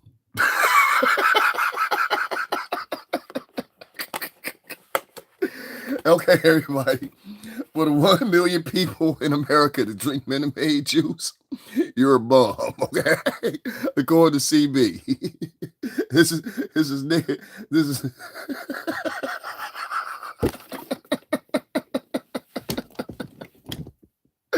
okay, let's get this fucking nigger out of here. He says, you're drinking Minute Maid, you're a bum.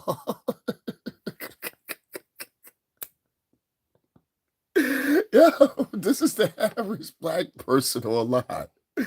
They are now branding juice. Y'all let that sit for a second. Hold on 1 second, y'all. I gotta step off for like 2 seconds. It's getting worse. We bombing on orange juice now. Oh God. Oh, I gotta get up for a second. I got to. You can say you're drinking Minute Maid. Oh shit, son. Oh my God. The nigga said you drinking Minute Maid,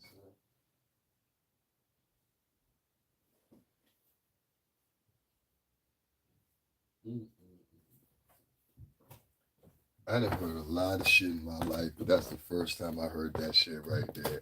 That nigga said, I know you a bum. You drinking Minute Maid. Yo, they getting worse. Now y'all see what I'm talking about? There's something wrong with African Americans. There's something wrong with them motherfuckers. I'm trying to tell you. That is crazy. The nigga said, I know you a bum. You drinking Minute Maid.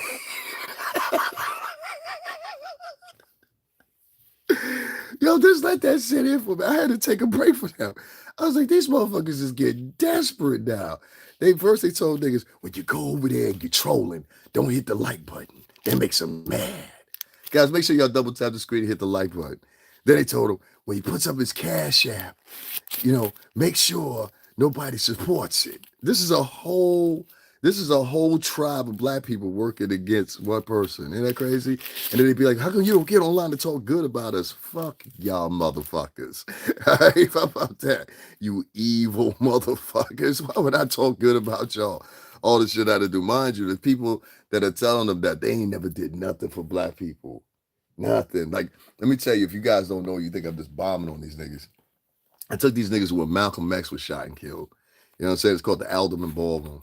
So I took them there, and I took them there with a very beautiful black woman who was my tour guide, who helped choreate the whole trip for us, gave us details of what happened to Malcolm. You know how many people, black people during Black History Month donated to that? 2.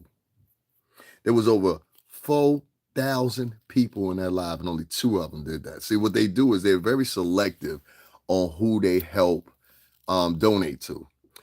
They're very selective on the fact if you don't side with them and what their ulterior motive is for that day, what they do is they'll throw up these little parties. And these little parties will tell people, well, we're not donating to them. They're only specific with the men.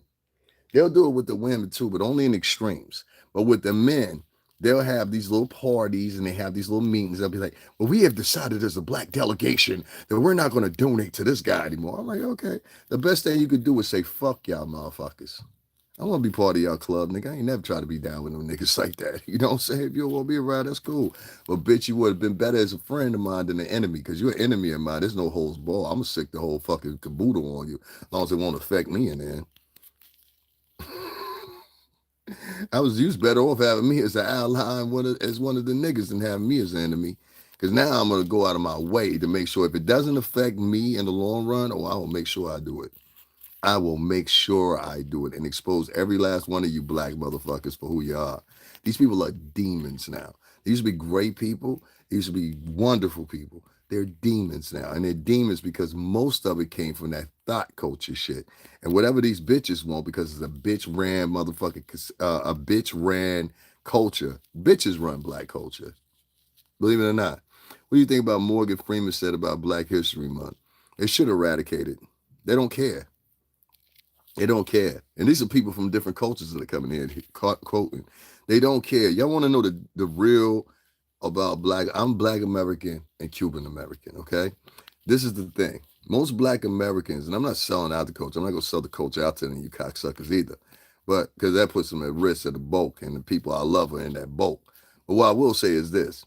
At its high sense, what's happened is when y'all out here and y'all talking about, yo, we tired, like racist whites out here talking about, we tired of these people that are, no, what you're tired of is a system that you helped embellish and invoke, which was that with the Great Society programs. At the same time, there becomes a choice later on after those Great Society programs have been implemented and everything else. And I quote one, was it J. Edgar Hoover or was it him or was it Nixon?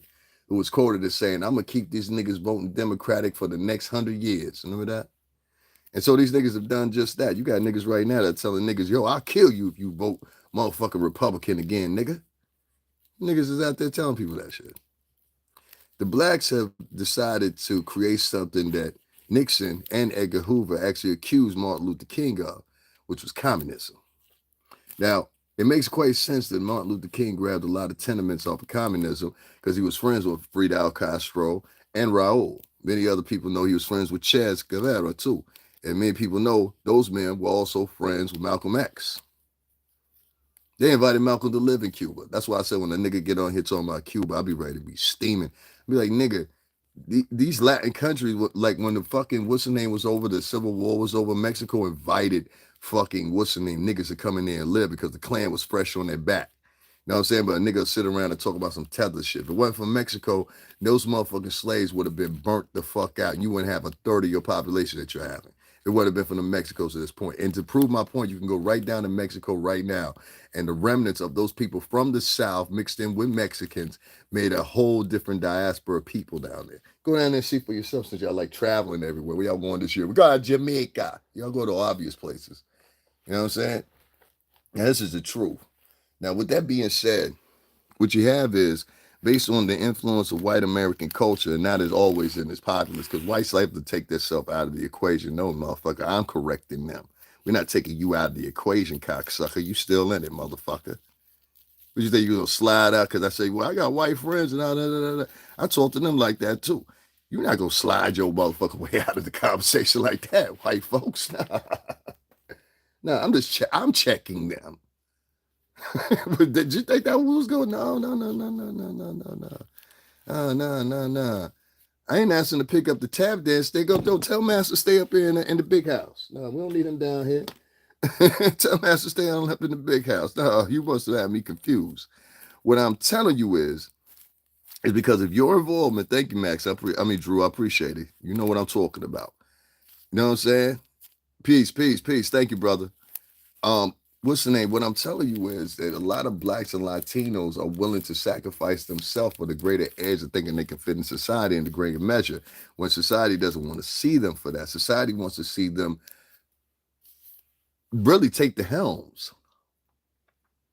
Because if you look at it from a perspective, they are the next in helm. Same thing about Cuba. I said people want to talk about shit about me and it'd be like, yo, he's speaking Spanish again. Cuba was hiding all the Black Panthers. Cuba was going to take in Malcolm X at any given time. Cuba was going to take in Martin Luther King at any given time and several other black leaders. You don't believe me? You can go back and watch some remnants. You can hear Dick Gregory talk about it his goddamn self. Black Americans owe everything to Cuba. You owe everything to Cuba. Don't you fucking forget it either. You owe everything to Mexico. Don't you fucking forget it either. Because it was the only place that wanted to take in niggas. And then you want to sit up here and talk shit about Mexicans, make fun of Mexican folks. I talk shit about Latinos sometimes because I'm half Latino, I can do that. But you that don't speak no Spanish and know nothing else or whatever, but turn around and saying that you some fucking historian, speak about that. Most of you don't even know. That's why you don't speak about it. When the Night Riders, later known as the KKK, were chasing around niggas in the South, it was Mexico that opened up its doors and said, come down here. It's terrible what's happening to them. Who was his name? Vicente. I think it was Vicente. He's the one that did it. If tú eres latino ahí, tú sabes, pero en YouTube yo hablo conmigo. You know what I'm talking about. Vicente, I think it was Vicente. He was the one that got that going.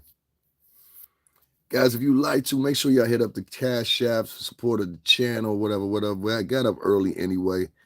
I said, let me see if the weather changed or whatever. But yeah, evidently because of the hatred that Black Americans have spewed, because that's what they're good at. They're good at spewing hate. Since the hate, and white Americans are too, but since the hate train has been that deepened by Black women, when even if you're telling the truth, they will make themselves look like victims. And that's what Black Americans do, seems like a lot, is try to make themselves look like victims all the time. And people are tired of it. I'm tired of it. You can't be a victim, but you're a victimizer at the same time.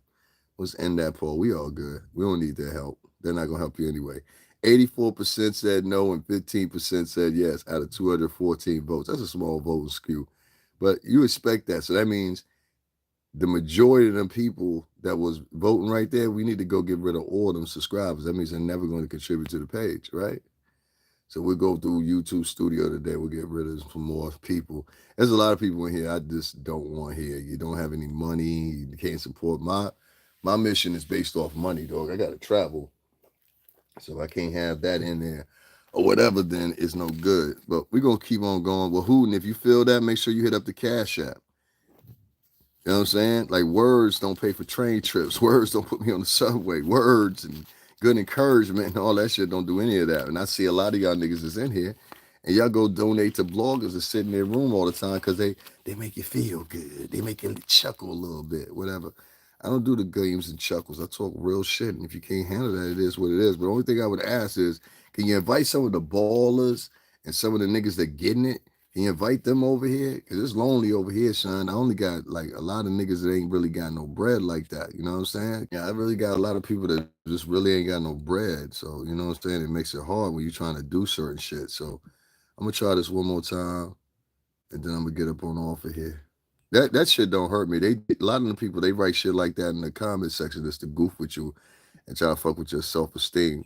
That's another thing a lot of Black women try to do. They try to fuck with your self-esteem if they get in an argument with you or something like that. I'm just going to put that right there. Y'all have to donate to it. It don't matter. It don't matter. I know why I said with y'all. That's why I said, you will get no more help from me in the black community. I mean that for the day that I die. Unless it's something so significant, it seems like it would affect me too. But I would never do that again. Mm-mm. I would never do that. Y'all just do not know. People that really know me know exactly what I'm talking about. I went out of my way to help black people. And then when you need their help, they'll turn their back on you. They all like that. So you gotta, I don't have no squeaky motherfucking voice, nigga. I've never had a squeaky voice, and I'll kill you, nigga. Shut the fuck up. You know what I'm saying? Not right now. Not right now.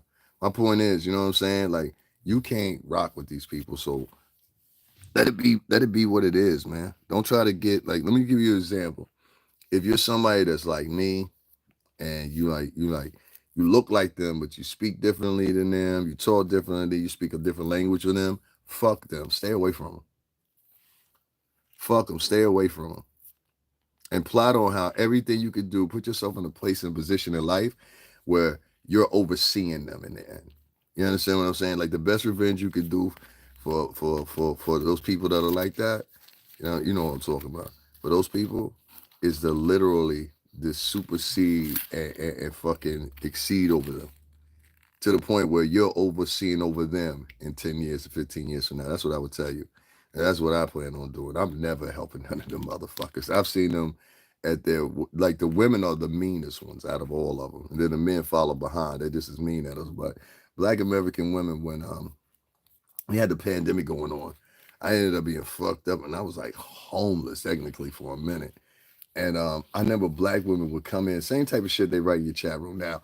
Get a job, won't you do this? Won't you do that? Now, these motherfuckers did not know me from a hole in the wall. So they was unbeknownst to them that I had worked in the music industry for 17 years. It was unbeknownst to them that a lot of things that I accomplished or whatever. And I was working not only longer than them, but harder than them and been on the job longer than them. You understand what I'm saying? There's not too many people around here they can say they worked the same job consistently for 17 years, but that never gets thrown into the equation. So at the time, I had a few black men that were coming in. They were like, yo, what's up, homie, da, da, da. But black dudes, never look to them for support unless you're bombing on bitches every 5 minutes. Black dudes are like the worst support systems you could possibly have. Black dudes only donate to people that are superstars, believe it or not. Like there's a lot of podcasters on here that are like superstars. That's where you'll see black dudes donate to. They're a very fickle group of men. Like, you know what I'm saying? I don't really don't write no shit in here asking me no motherfucking question. Are you a chill guy? Nigga, suck a dick and die. Anyway, long story short, that means a nigga got a judgment scope. Like I was supposed to fit his judgment scope for him to come into my life. Nigga, fuck you. I don't need you here. Anyway, long story short, you get these black dudes that instead of helping you, they're in competition with you. They're constantly in competition with you. That's why I don't fuck with them as far as business is concerned. I don't fuck with them. I don't fuck with black men as far as trying to get bitches either. Because they're very jealous hearted men. You understand what I'm saying? And a black man will fall out with you over a bitch. They don't know how to walk away from the pussy. You know what I'm saying? They don't know how to walk away from the pussy. They just, you know what I'm saying? That's just who they are. So you can't really trust black dudes I found anymore. They'll snake you over too real quick. So I made the decision this year. I said, nah, let's do like Caribbean and I know you're Caribbean. I'm not hanging with no black dudes. And they get mad very easily. You know what I'm saying? And that's what they stay on. And like, if they see you and you better looking than them, you automatically shouldn't even be around them. Like if you're better looking than them or you look different than them, like I've been in that conversation a many times. I tell niggas, I said, if you look different than them, meaning like you don't have like prominent big lips and dark skin, like look like the typical African American person, they don't like you. Trust me, they don't like you. And so that's why I said it doesn't seem like there's any benefits of, you know what I mean, being associated with that race like that anymore. There's no benefit. Like show me the benefit of being like attested with black Americans and I'll shut the fuck up. Anybody? What's the benefit? Go ahead, I'll wait. Anybody know a benefit of hanging with them nowadays? Tell me. Go ahead, I'll listen. I'll wait for people to write something.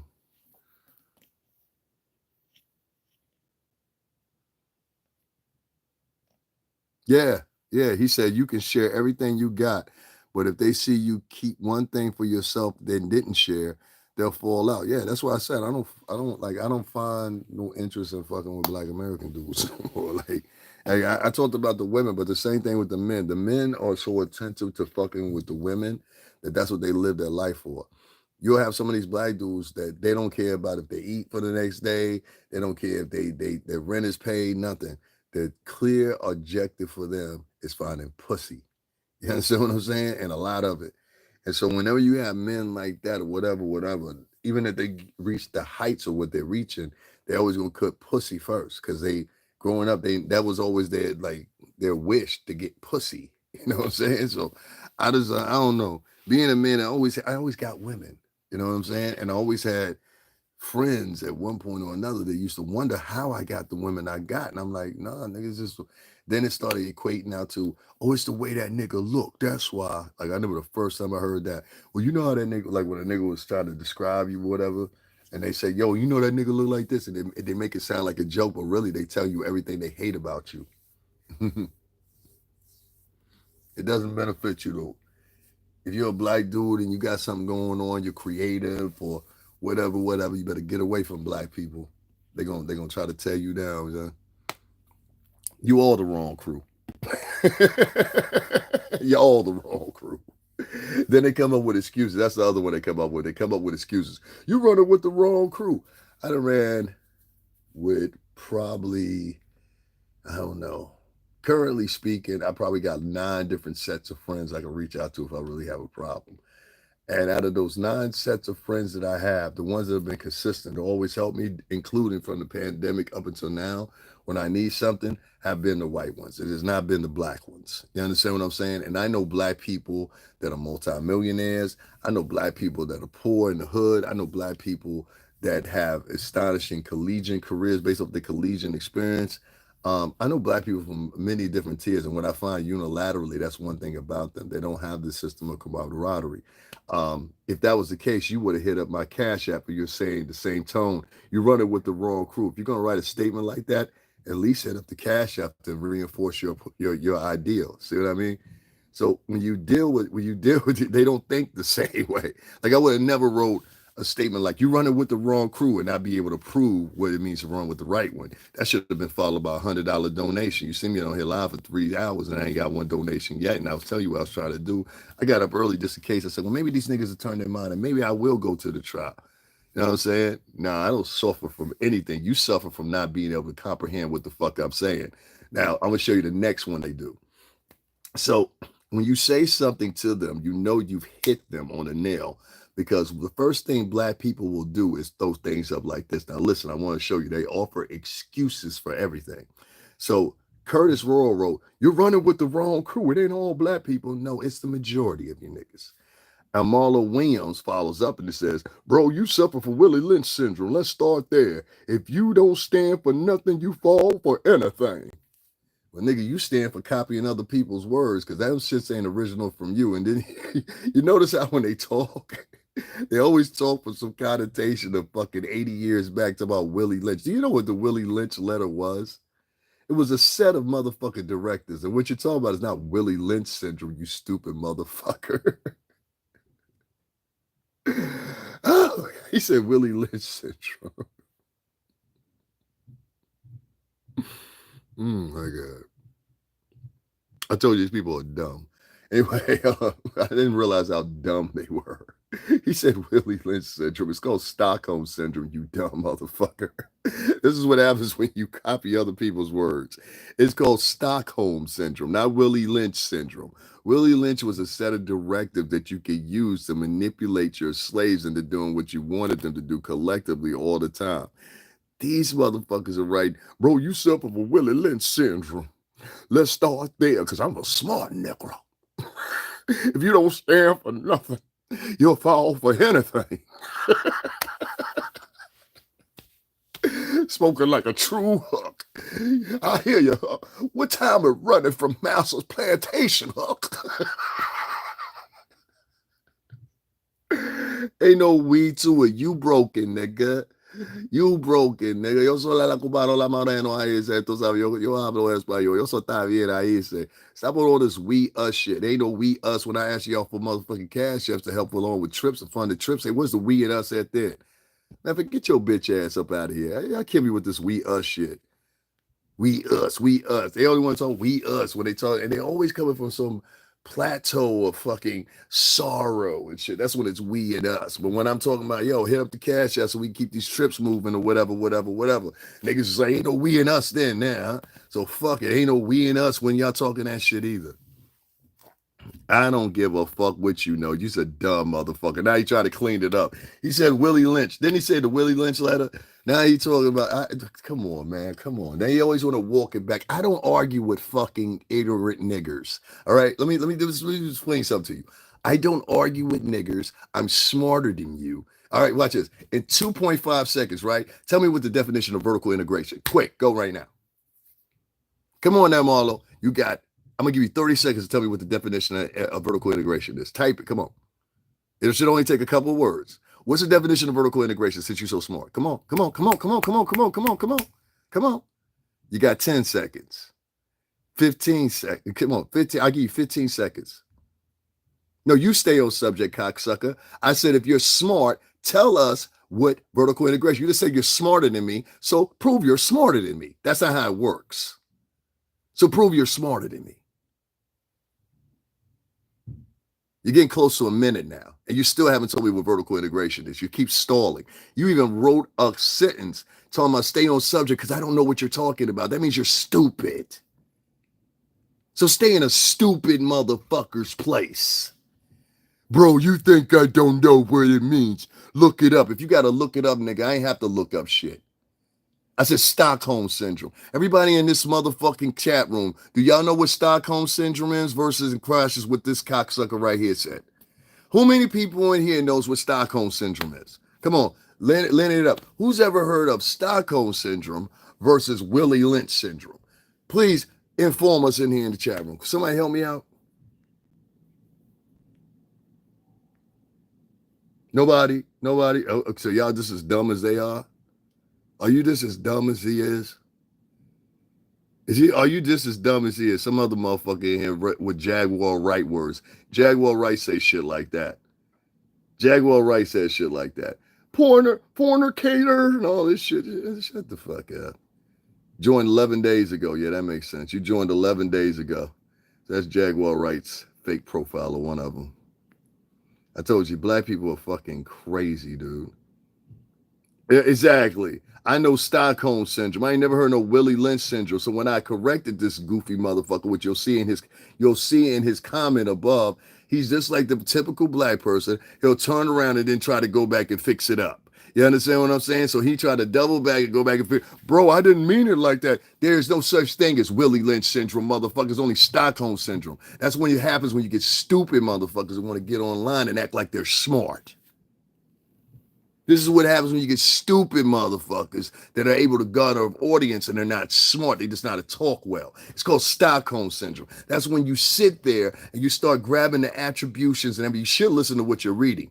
When you start grabbing the attributions of the people that are oppressing you and you start enlisting those and execute them on your own fucking people or people in your circumference, you dumb motherfucker. Don't worry, I got rid of that fucking high school dropout. It's like half of these other high school dropouts have never been to another motherfucking secondary collegiate institution in their fucking life. On here trying, I can't stand street intelligent motherfuckers because you can't understand words like comprehension. You can't understand words like vertical integration. You can't understand words like mechanisms and shit like that. So why is the use of, whenever I hear somebody, oh, I was raised by the streets, I know I should have street knowledge. I do not want to have a conversation with you. Matter of fact, go jump in the river and do the Lord's work, motherfucker.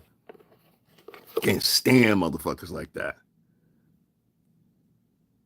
Go jump in a river and drown, motherfucker. A psychological coping mechanism that can be developed in the victim's captivity or abuse. Now, this is what's the name right here? He copied and pasted, but that's what it is. And even before he wrote that, I said what it is, so it don't matter.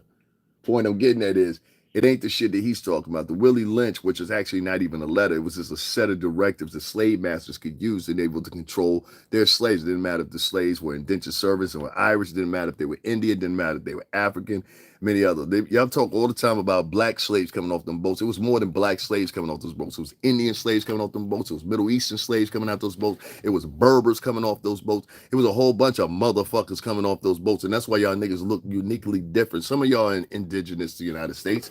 There's evidence to prove that. But a lot of y'all did come from Africa as well.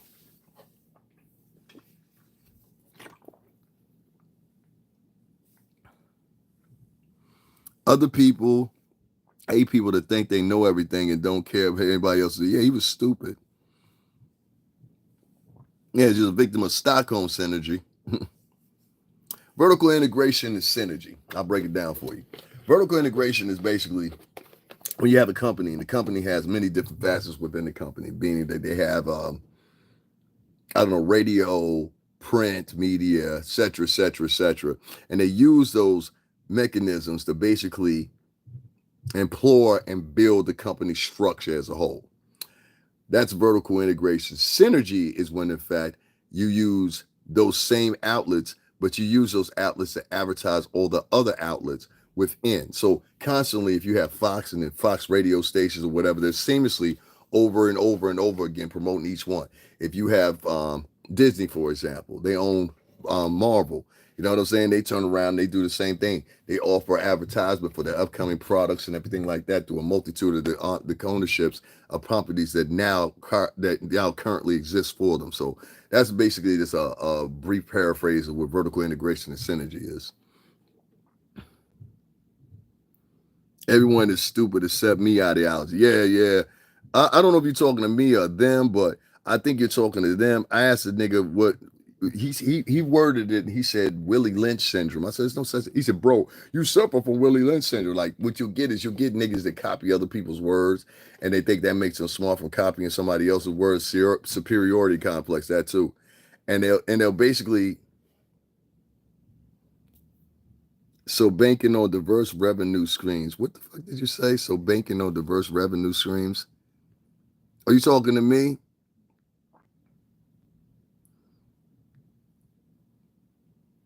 Supreme Bro said he had syndrome. I don't know. I'm just reading some of the shit that these people are saying because I'm trying to keep up with what they're saying. A psychological openness that can develop and yeah, okay. So he read that. Somebody put Patty Hearst. I know what you mean by that. Iris. Other people hate people that think they know everything and don't even care to hear anybody else's opinion. He said he's talking to me. Other people hate people. I don't know how he's talking to me, so I'm just gonna take it like this. Fuck that nigga. You know what I'm saying? Like he said he talking to me, so I don't know what he talk. A form of butt breaking talk that talk, like man. Yeah,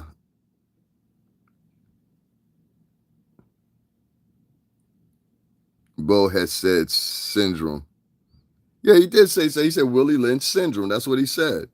He said Willie Lynch syndrome. He said I'm the smartest here. You were. Are you telling me? Okay, that's what's up. So that was just two trolls. Anyway, I answered the question I needed to answer. I don't need to do no more than that. Like I said, it's a whole bunch of hating ass niggas to be up on here. Concluding the motherfucking conversation, like I said, I don't have time to be arguing with stupid motherfuckers. I'm not stupid. My nickname's Professional for a reason. My nickname's Stringer Bell for a reason. Remember Stringer Bell, he was in the streets and he went to college. You figure it out.